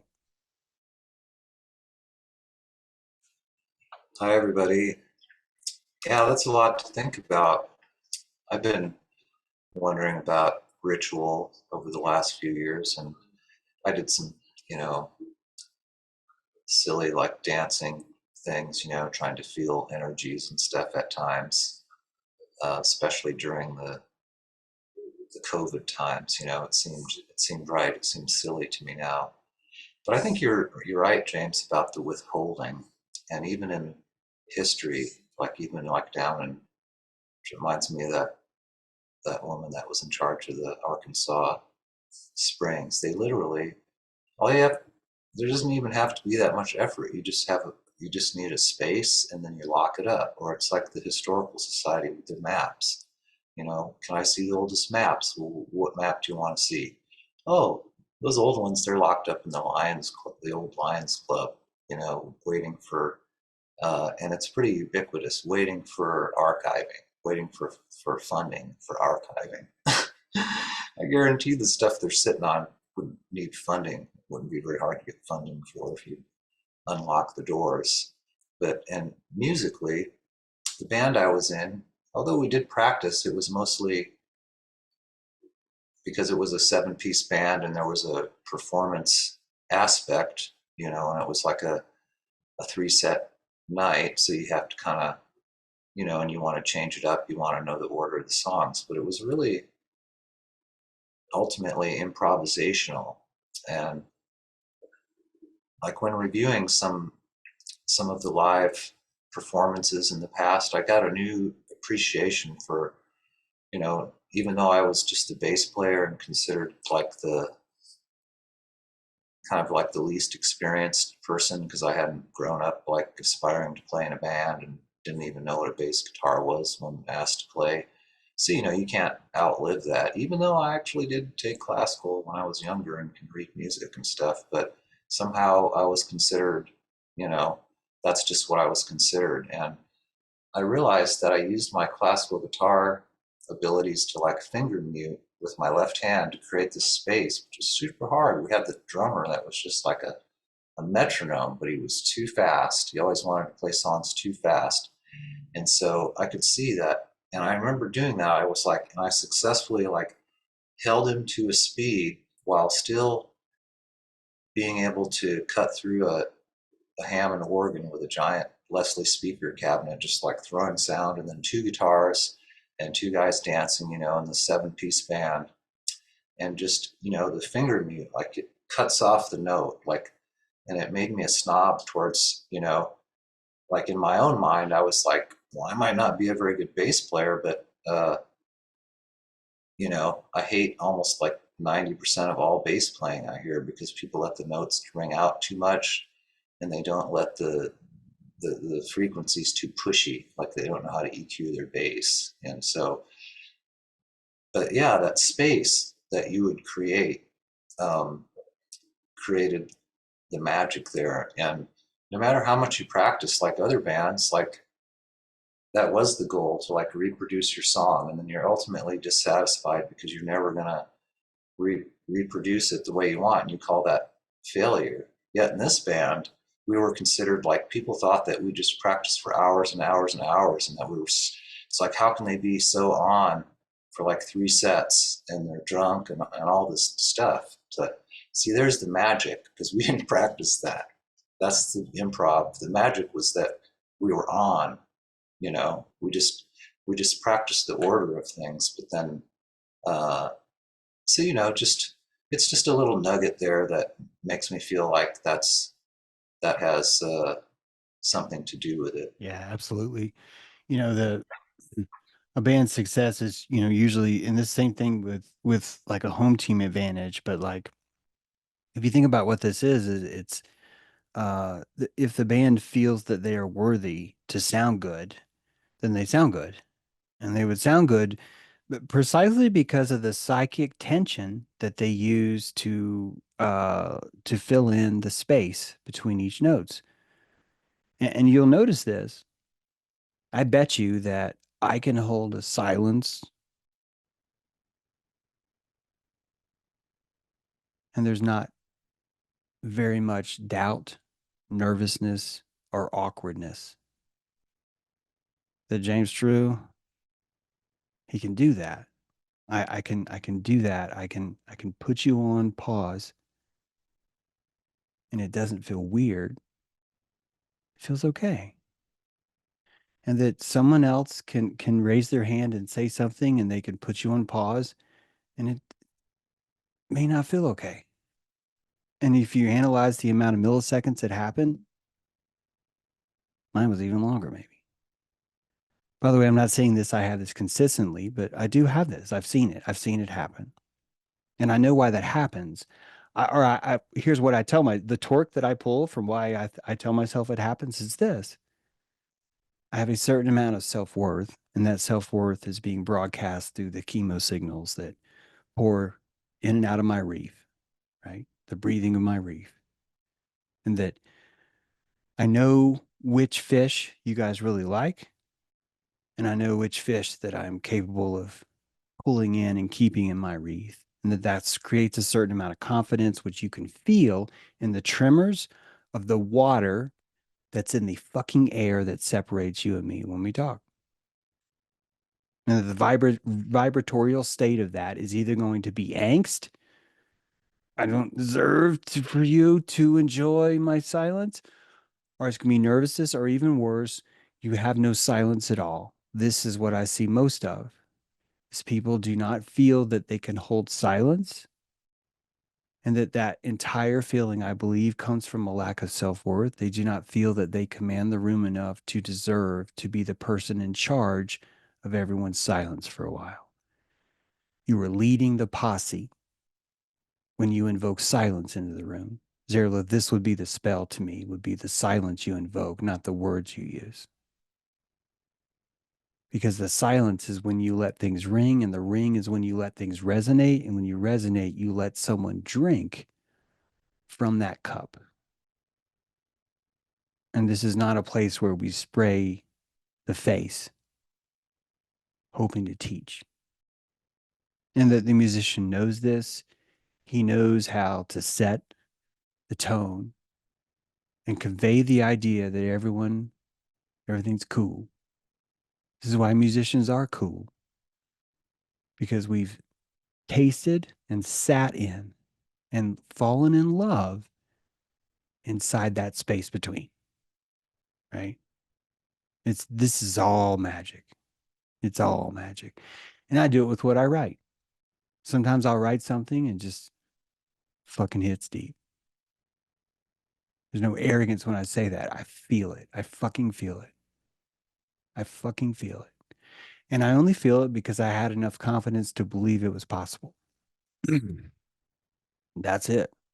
I said you had a good improv style like not too long ago, and I meant it like in this exact way that you're talking about it. And Yeah, one I thing, remember that. I think you do too. I think we all do. I actually think that's part of what makes the group work so well, because we don't tolerate a lot of regurgitation here. We don't have a lot of people that are like, hey, I'm going to tell you everything that I'm just picking on him, but like Rudolf Steiner said. And that right now I'm going to say everything that Rudolf Steiner said, and you're going to measure me on how accurate I was. And that we measure each other on our ability to regurgitate others until we learn our own calligraphy. And this is penmanship is doing nothing more than breeding confidence. And that confidence is doing nothing more than pulling the torque out of your bones, the diodes in your bones. And the reason why you cross the tassel on the square is because the ritual gives you confidence.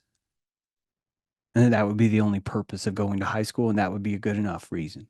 That would be the only reason that you would need, is that it gives you some torque because you got a hat with a box and a tassel. Saturn approves of you. And that goes a long way. Cameron, I'm glad you raised your hand up again. Thank you. Well, I raised my hand this time to say that I thought your article this morning was white hot and electric, and I wanted to say so. I'm not quite like Zerlith or some, like I don't. I'm not typically bursting with a lot of confidence, and it's really is a masterclass, and the same things we're talking about right now with music and melody and the space between the notes. And if anyone hasn't checked it out, it's excellent work, James. Thank you. Thank you. Yeah, I really enjoyed writing that. I didn't plan it. There's no, just good vibes. And it's like, I'm going to go write this down. And that's where it all, what not was, all, but it happens a lot there. I must have missed that. What, uh, I just posted a link earlier this afternoon, and I can't even remember the name of it right now. Hang on. I'll put a link in the chat. It's called The Creature. Oh, this is a good title. I don't know if people get the title, but I like the title. It's The Creature from Kemet's Lagoon. Kemet is the Egyptian word for black, by the way. I know if you have to explain an analogy, maybe it's not such a good analogy, but I've never let that stop me. But there's a link in the chat. I don't know if you can see the chat pie, okay. but the link's right there. You can check it Well, out. It's pretty short.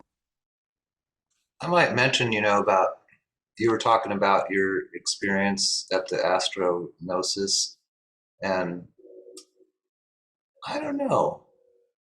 There's just, I don't even know if it's worth mentioning. I don't really mean it as a, I just mean it as a strange observation. But your, you know, like your improvisational, talking abilities, and just your ability to interact with people, and it just seems weird to me because sometimes, I'll watch the YouTube channel and I don't know what it is about those guys, but they have a knack for having these guests that have like a stutter or a weird artifact on their microphone, or there's been several times where there was an intriguing topic that I wanted to listen to and I couldn't watch it because the person they were interviewing was so distracting. I just couldn't get through it. And usually I can, put up with a lot, but that just seems a little weird to me because, I don't mean it as a criticism to the organization overall. I was just like, wow, this is weird. Hasn't really like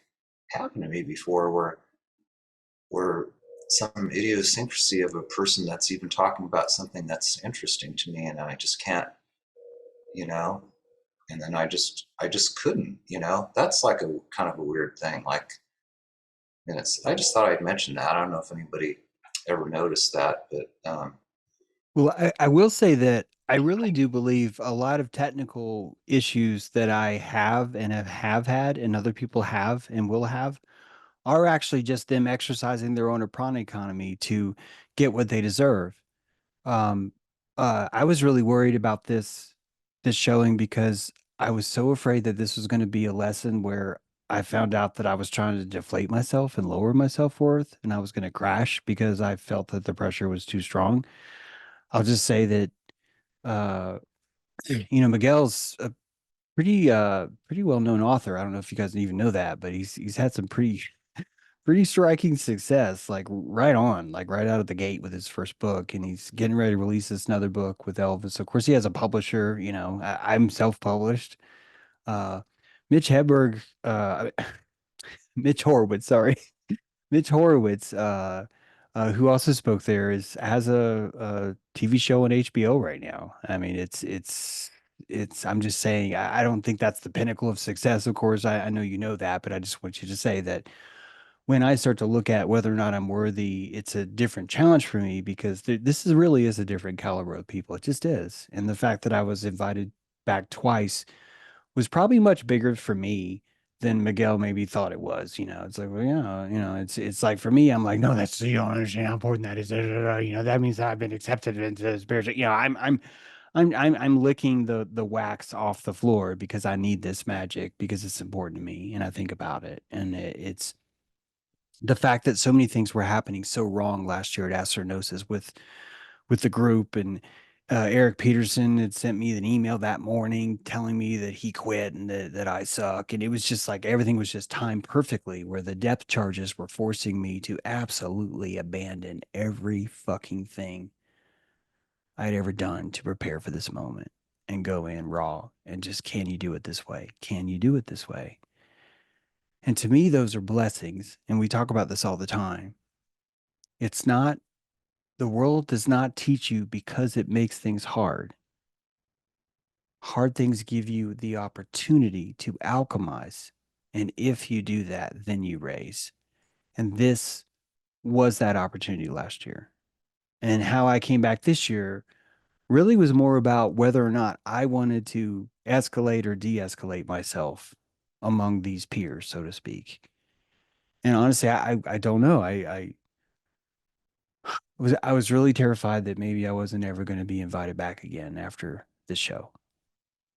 I felt like I used too many cuss words, and I felt like I went long, and I felt like making Miguel, putting him in the position where he had to cut me off, was incredibly rude and self centric. And I was been haunted by it in the most beautiful, healthy way, because I recognize when I'm haunted by these things, and I'm like, all right, let's see what we can do with this. That's all I do now. When I find these rough feelings, I lean into them, and it always pays off. It almost always pays. The only time it doesn't is when I lean into something I'm just not ready to handle yet. I'm just not ready for that yet. That's when. And it so to me it was perfect, and I'm really nervous about whether or not I'll be invited back. Like I'm legit nervous about that, and I think it's healthy. I'm really glad that happened. was that the Mitch Horowitz that like is into like music and that went to Harvard, that Mitch Horowitz? I don't know if we are talking about the same person, but if you just Google Mitch Horowitz, it'll be hard to not find him. He's written a lot of books. He used to be vice president of Penguin Publishing. Almost everything he writes purely esoteric, so it's very, very knowledgeable, very compassionately read by him, the way he looks at these figures, but also very mainstream, about the most mainstream esoteric voice that I can think of. So mainstream that sometimes I am challenged by that. I don't know how he can be so mainstream sometimes. I find it a gift. I've discussed this in depth with Renee. I'm just like, how does he do that? I don't understand. I don't know if it's the same one, but the one I'm thinking of works with the Catholics. So Okay. certain kind of a, maybe that's the mainstreamness that, adheres to a certain, Yeah. even though I it's don't esoteric, know. it's Yeah. probably not the same person. I don't know, but feel free to look him up. I encourage you to. And yeah, even Richard Smoley is the director of the Theosophical Society of America. I'll tell you this. Last year, I was so nervous, like I didn't make it to the mixer. I was also working on my presentation still. It wasn't going to be ready because I didn't have enough self-worth to know I needed to practice. I was cheating, Zarelith. I was cheating by saying, no, you got to keep working, you got to keep working, you got to keep working, you got to keep working. At no point did I just stop and breathe and say, I'm good enough and smart enough, and God darn it, people like me. We have a Saturday Night Live character that purposely psychopathically ridiculed the shit out of anyone who tried to have self-worth. His name is Stuart Smalley. And this is a clue about where we're at. It shows you that. But I was cheating, and I missed the opportunity to meet them last year because it was so important to me that I delivered, which I think is kind of cool, but also kind of lame. I was trying to snort cocaine or take Adderall. I don't know the right drug. I can't think of something, but just I was trying to cheat my way into it by over preparing for it so that I could show up and I would have a steroid that I stuck in my ass that said, hey, look, man, I prepared as much as I could. So there's no fucking way you have to give it to me. Does anyone relate to what I'm talking about? Because I swear to fuck, this is how it works. And I swear to fuck that most of the people, this is the only magic they'll ever know, is I hacked it where it was forced to give it to me. You know how you do this in the casino? You put a quarter in every fucking slot machine, and you do not care if you leave with more money or not, because your only purpose is to prove that you can win at this game, even if you lose. And you will that way. I think you will. I think you'll average out and you'll lose. And that it's built that way purely from statistics, not because you don't deserve it. You know who wins? The 18-year-old girl who's never gambled and doesn't know how blackjack works. How the fuck does she do that? You've seen this happen all the time. She sits down, oh, I like the red card. It reminds me of flowers. And then she wins like the entire pot. And all these people that are just like expert, they're just like, what the fuck's going on? They're so mad because they're watching what they think she's cheated. But really what happens is they were cheating the whole fucking time. They were expecting the prowess of reverence and seniority as being the only source of magic. What is a pension? It is a magic spell where you get money and all you had to do was sit on your fucking ass and never get in trouble for 20 years. That's it. And that magic's great if you can get it, but we can't get it. In fact, we found out that magic is actually black magic because it's a fucking lie. In fact, if they give you the check, all they do is make sure that the money that's actually in the check is no longer worth as much as it was when they promised it to you. And it's fucking brilliant because it taught us all to never fucking trust the house. Right? So it's fucking great. We're learning that we cannot stand here, that if we're going to busk, you're going to have to pull it out yourself. And me personally, just where I'm at, it's not going to happen with practice.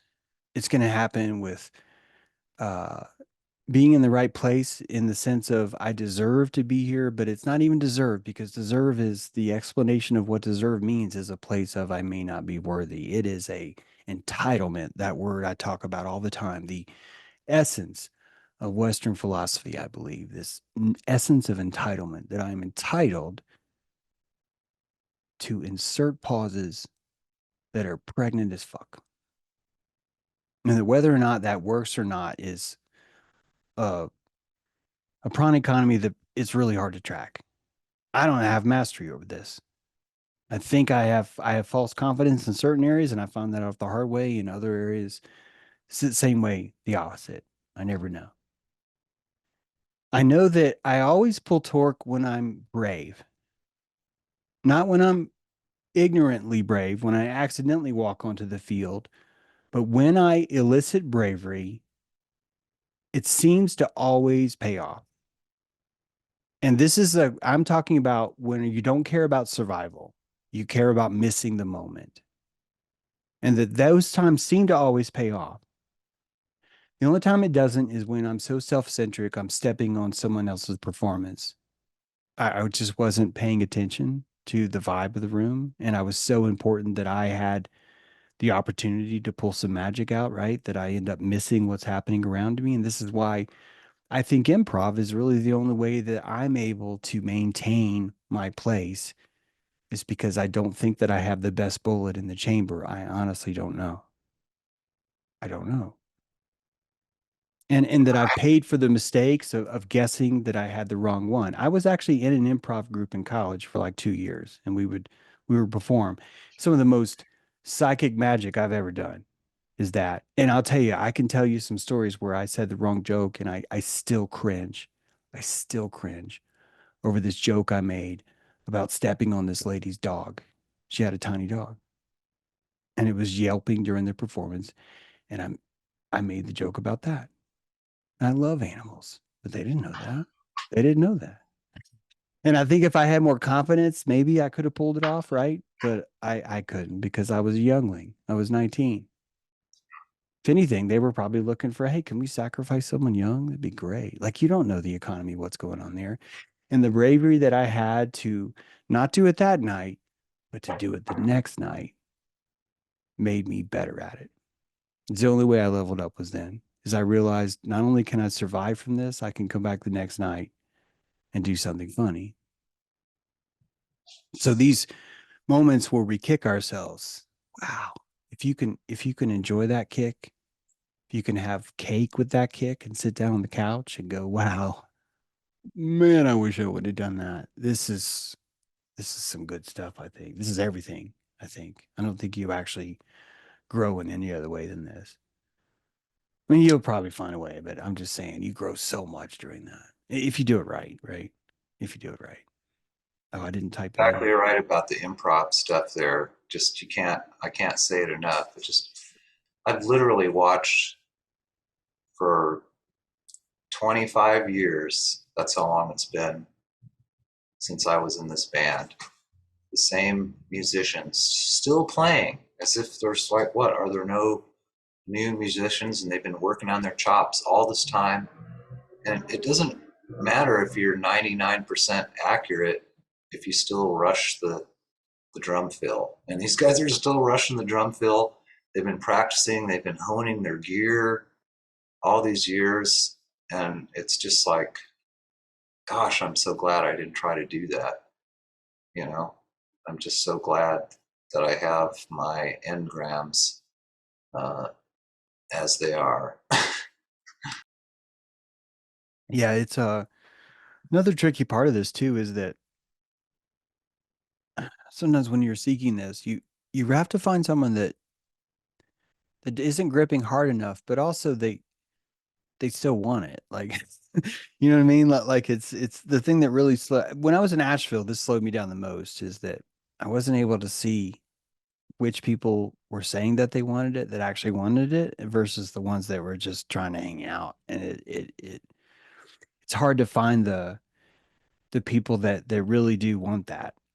And I think that's really when the good music starts, you know. And the more they practice, really just the more they smell each other and they feel confident that everyone here really does want this. It's like that, you know. Yeah, I'm surprised about that because with your insight, if you were in the present moment, you know that anybody wants it wherever you go.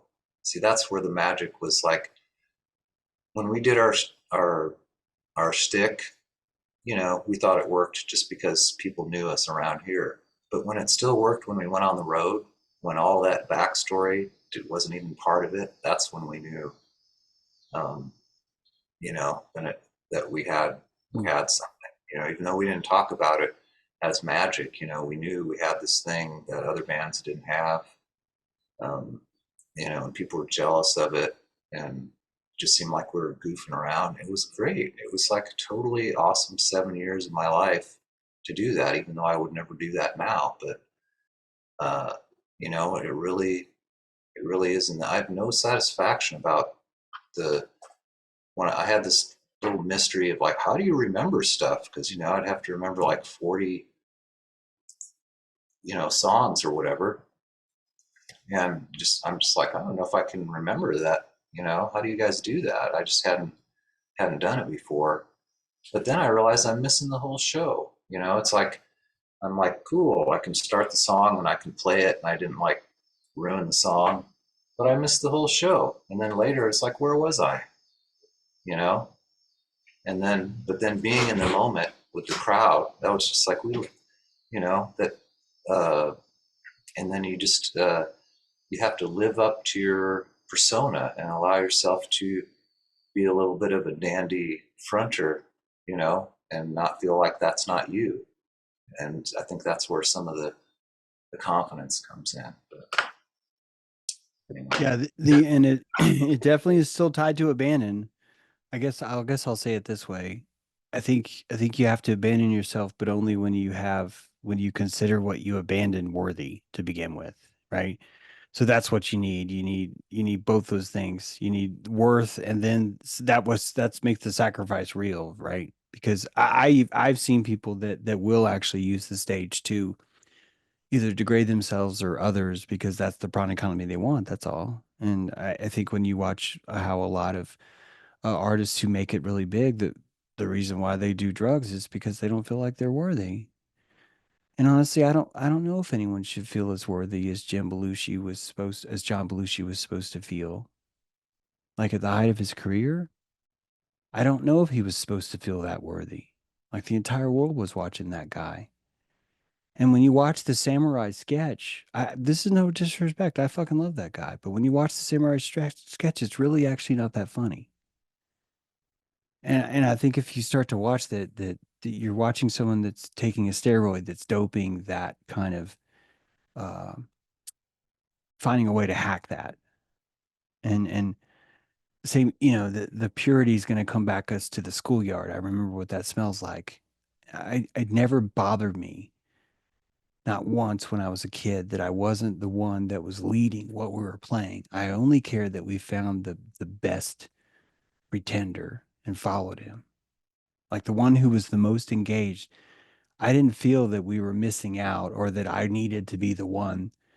That never was important to me. It was always about what is this game? How thick is this? Oh my God, you guys are doing this? We're doing this? Holy fuck, yes, I'm in.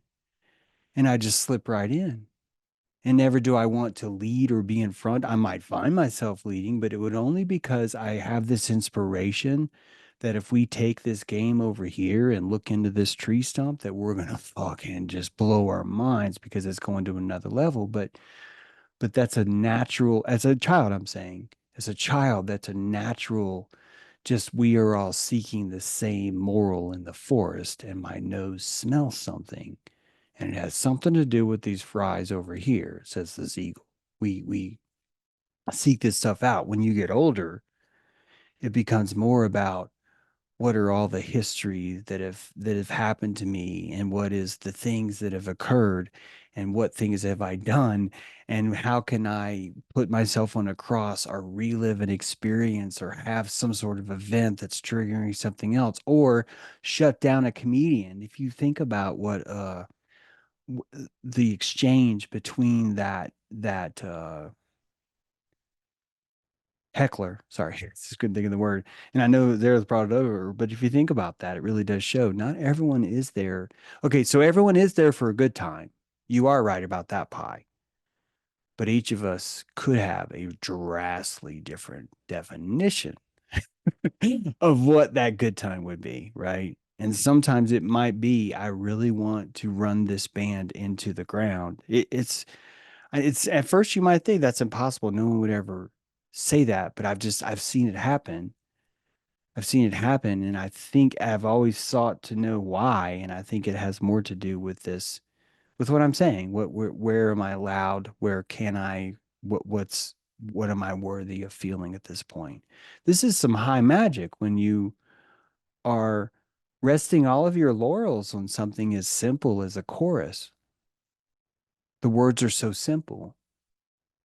It's a 1 4 5 fucking progression in the key of C again. Like again, for the 16th trillionth time, he's going to play C, C, C, G, C. He's going to do that. And then when he finds out that we're catching on, he's going to play E minor for a while. And we're all going to be like, "Okay, he's off the hook." And this is all about what is the plasma that he's casting in between those notes. And the predictability of what he needs to play is, I think, a vital part of the magic. It's a vital part. I'm sorry. I think Zappa needs to get his dick out of his ear. I don't think the guy listens to his own shit. It's probably sacrilege to a lot of you guys because I know how innovative and just amazing he is. And I'm like, yeah, I've seen flutists do this same thing. Flautists will never shut the fuck up. You know why? Because their instrument sucks. So they have to go, and they just will not fucking stop doing that for like 20 minutes. And I'm like, I get it that you have prowess, but you're sucking the life out of me, dude. Play Yeah, something else, you know? And I'm judgmental as fuck because I have my own arrogance. You know, I have my highbrowness that I say. I try and defeat that highbrowness all the time. I try and admit that I like acts that I know are purposely not cool. I failed because the other day I heard Mitch and Miguel making fun of "Let's Dance" by David Bowie. Why? Because they fucking into the esoteric of David Bowie, and they're like, "It's anything but Let's Dance." And I'm just like, I just want you guys to like me, so I hate Let's Dance too. And I fucking love Let's Dance. I fucking love Let's Dance. I think that shit is awesome. I think that shit is off the fucking chain. How cool that shit is. But I wanted to fit in. So I will bring this thing down. I will fucking take this train. We will shit on David Bowie as long as you accept me for who I am. See what I mean? It's who knows what kind of magic you're pulling in the room, you know? I've got my own sawed off shotgun. I'm pulling them out and say, yeah, fuck, let's dance. Let's do this. That is an awesome song, man. I fucking love that song. that's great.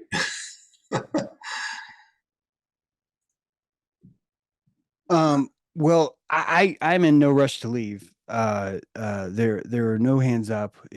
We're just about exactly at the 2 hour mark. I will at least quickly say that there are more slides. But I mean, there's no but. There are more slides. I don't even necessarily think that we have to. I don't think I could finish them tonight. I've been really just kind of um we've been elaborating a lot, and I've been enjoying it. So um but yeah, if I thought that I could like uh, just I will say that I led the group to the AstroGnosis presentation as close as I could get to the idea of Orca being highly intelligent. And I got in discussion with Richard Smalley about this, and I was trying to convey to him that the idea that Orca would sorry, brace your sensitivities, but an orca would like torture a baby humpback whale for miles and just to pull its throat out and just play with it and never actually eat the animal. And that this is really at the heart of why we've insisted that orca is not intelligent or advanced, that it doesn't have empathy, and that because their drum is so much larger, that kind of emotion fully is full of qualia for them. And that I would say that they exactly know how valuable that toy is. That the vocal cords of that poor humpback whale's baby, they exactly know that.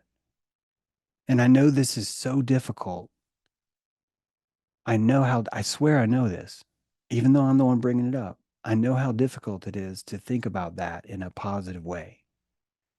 And I'm not proud of the fact that I keep having to bring it up, but I cannot think of a better example to try and get us closer to understanding the drum of God.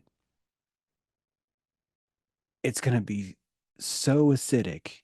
It's going to be microwave. It's going to be gamma. It's going to be every form of radiation you've ever had, plus uranium. It's going to be dripping in plutonium that falls off so fast that every single piece of skin on you will melt in its presence, because that is how potent it is. And us seeing on this sliver, right, of 0.002% of the spectrum is absolutely necessary for our survival because our equipment has so much fidelity to it. To me, Orca is the next step, the closer step to God. I don't want to be Orca. I'm happy to be reincarnated as one. I'll do the best I can. I don't feel that I'm lacking where I'm at, is what I'm trying to say. It's just like play.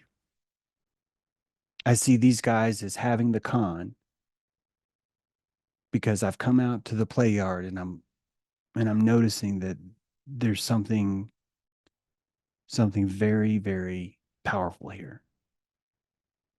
And it would make sense that we would dismiss this. It make sense to me that we would insist that it's humans that are at the pinnacle of this, because we're rating every single intellectual thing that we see on this. It's called normalizing or quantizing it into a level that we can accept.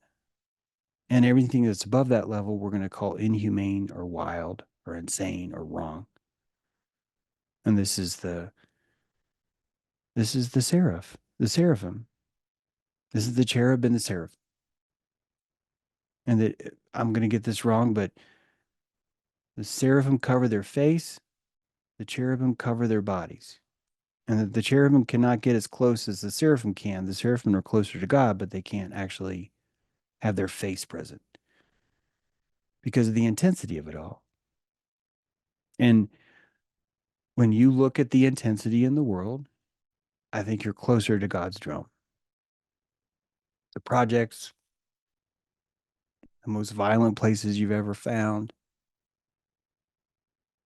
an orca whale playing with the vocal cords of one of the most beautiful creatures, seriously, I've ever seen. I mean, I fucking cry when I think about humpback whales. Those guys are so fucking dope. Seriously, they're fucking amazing. If you ever read about them, they're really special breed.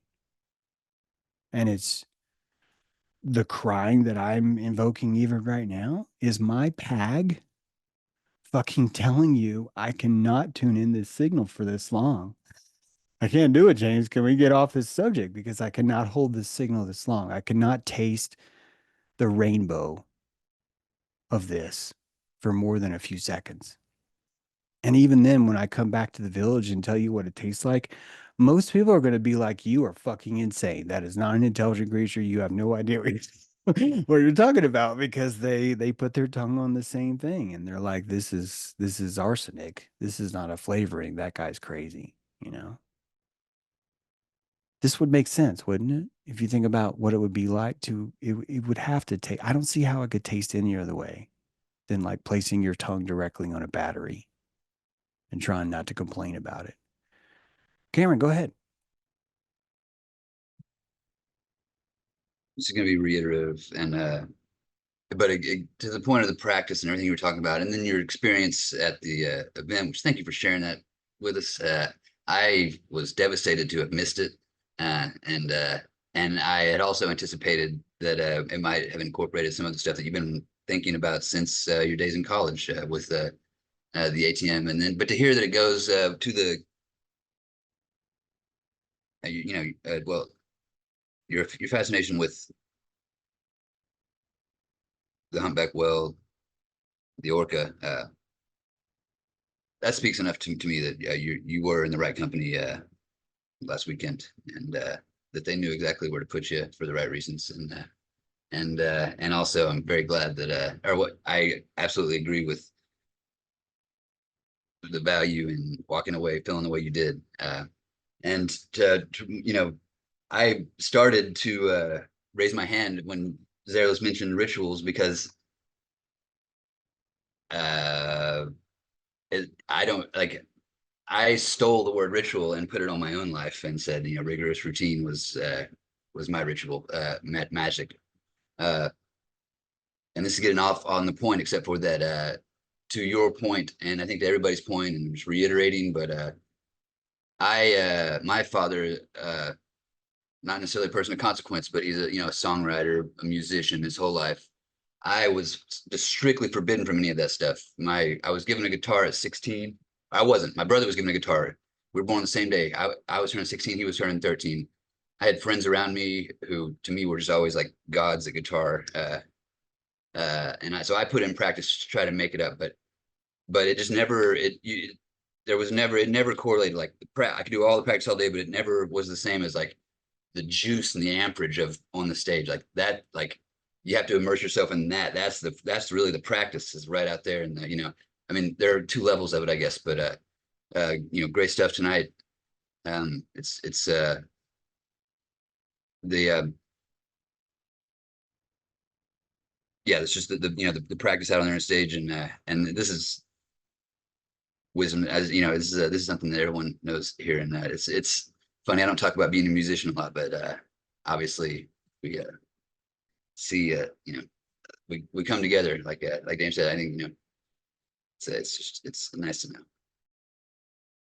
Yeah, I'd like to think that eventually I would be able to even return to those roots and just kind of finish on that level, especially as I step away from objectivity as much as I have and just really understand how crucially flawed I think it is that someone's insisting that they understand the difference between logic and belief, that they would know is what I mean. That their cerebellum is secreting belief or is it secreting logic? And that we we live in a world that insists that yeah, there's a clear difference and everyone would come to that realization on their own. And that realization would probably feel just like belief and you wouldn't know.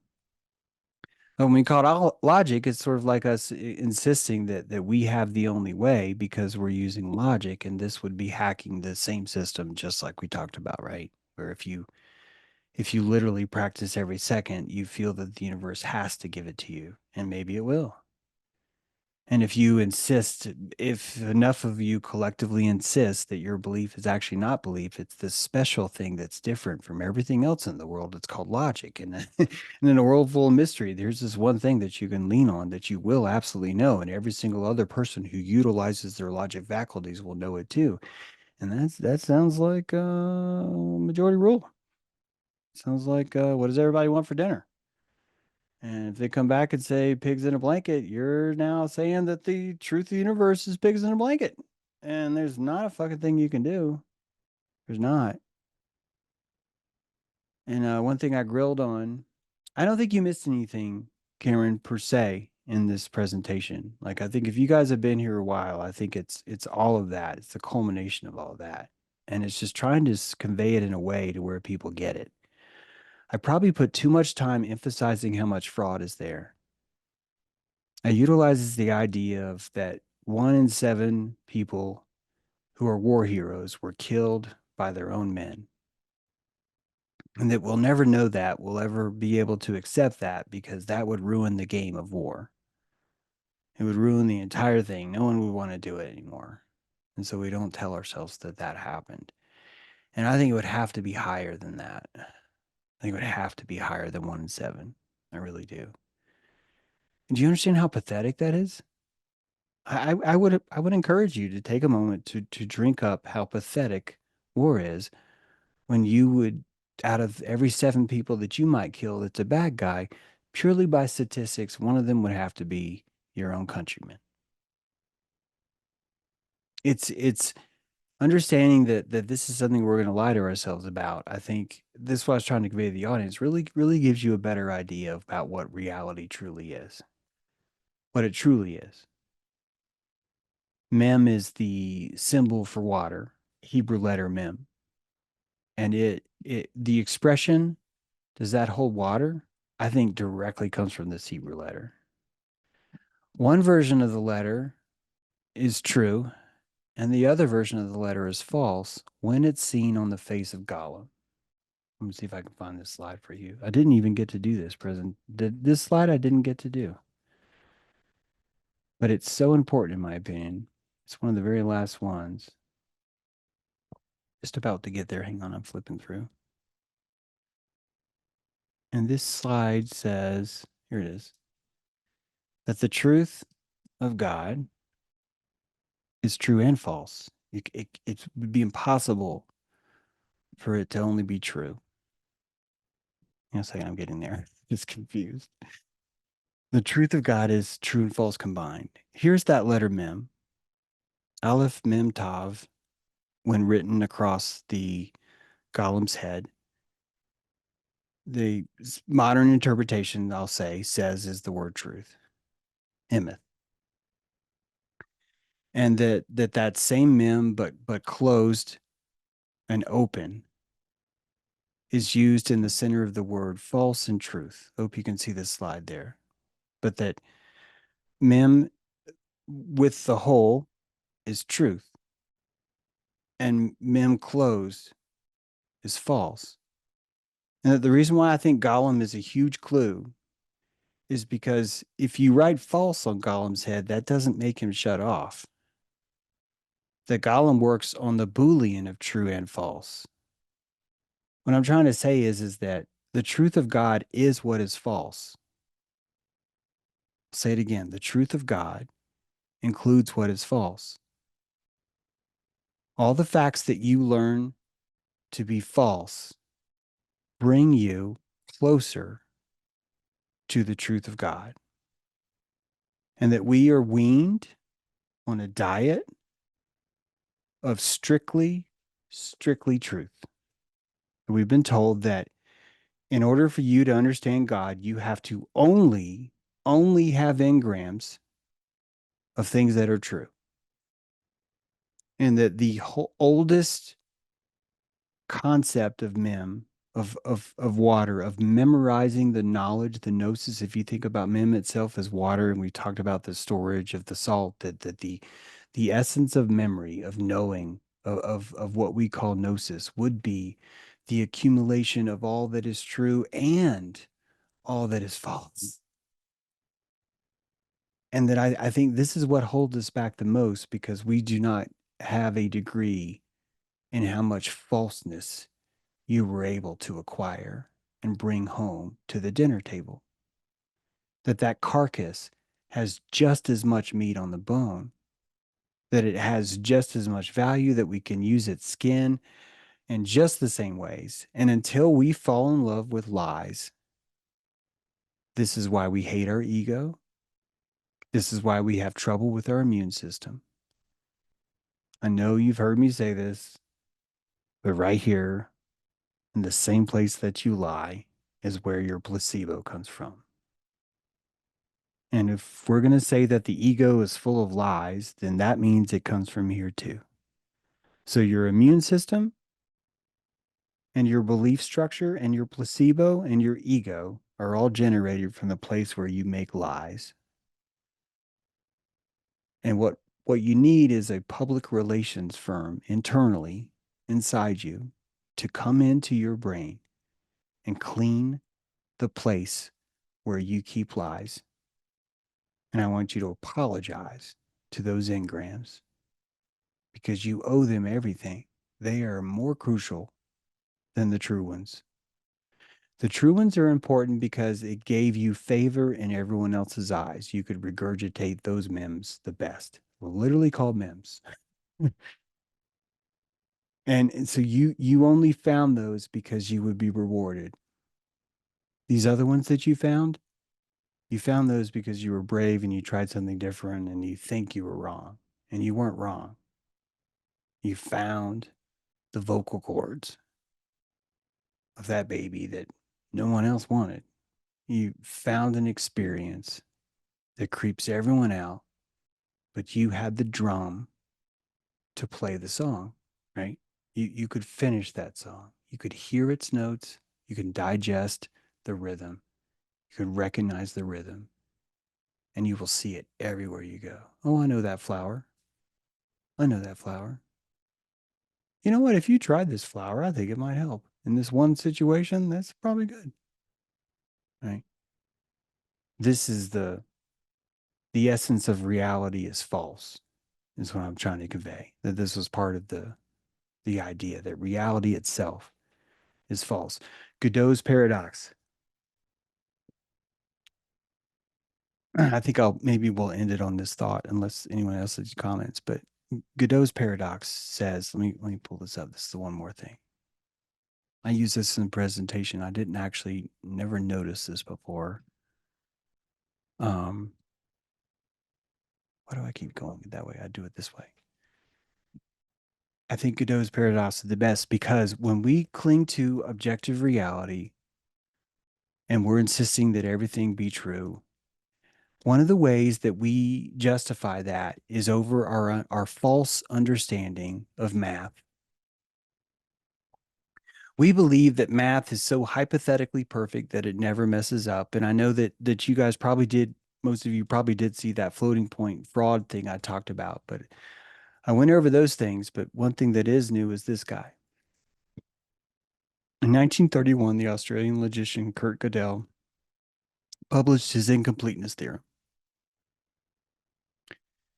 What he said is the paradox of logic and mathematics is that it lacks the ability to demonstrate its own provability. That's one. And two, even bigger, this paradox is provably true. The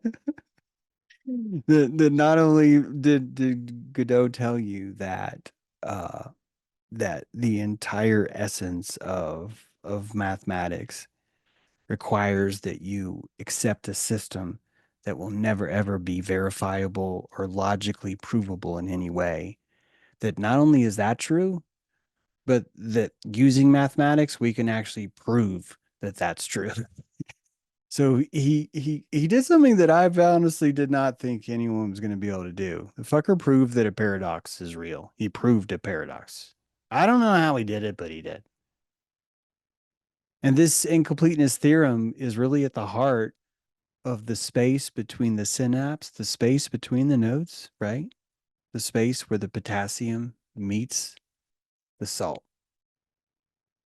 And that's the space where you hack yourself, where you haunt yourself, where you psychedelically infer yourself, and where you trip balls. And that this place would suck without it. That the entire casino would be nothing but at 3 p.m. today, come to the big green room where Jane so-and-so from Des Moines will win $1.6 million on slot number 7. And that your Osiris would die from boredom the second that started happening. And now you know why I think that Lucifer will probably sit in the mercy seat, the crucible of all understanding, and sit inside the artificial intelligence that's directly linked to his brain and suddenly know everything, and that he will fucking hate it. He will despise what has happened to him. He will miss his lady mistress, and he will cut his own cord and fall like Uranus. Fall on his ass. He'll fall on his ass. Because it's too much to know everything. This place would be torture. Such torture. Living in a spinning mirror of knowing it all, spinning through space. That sounds awful to me.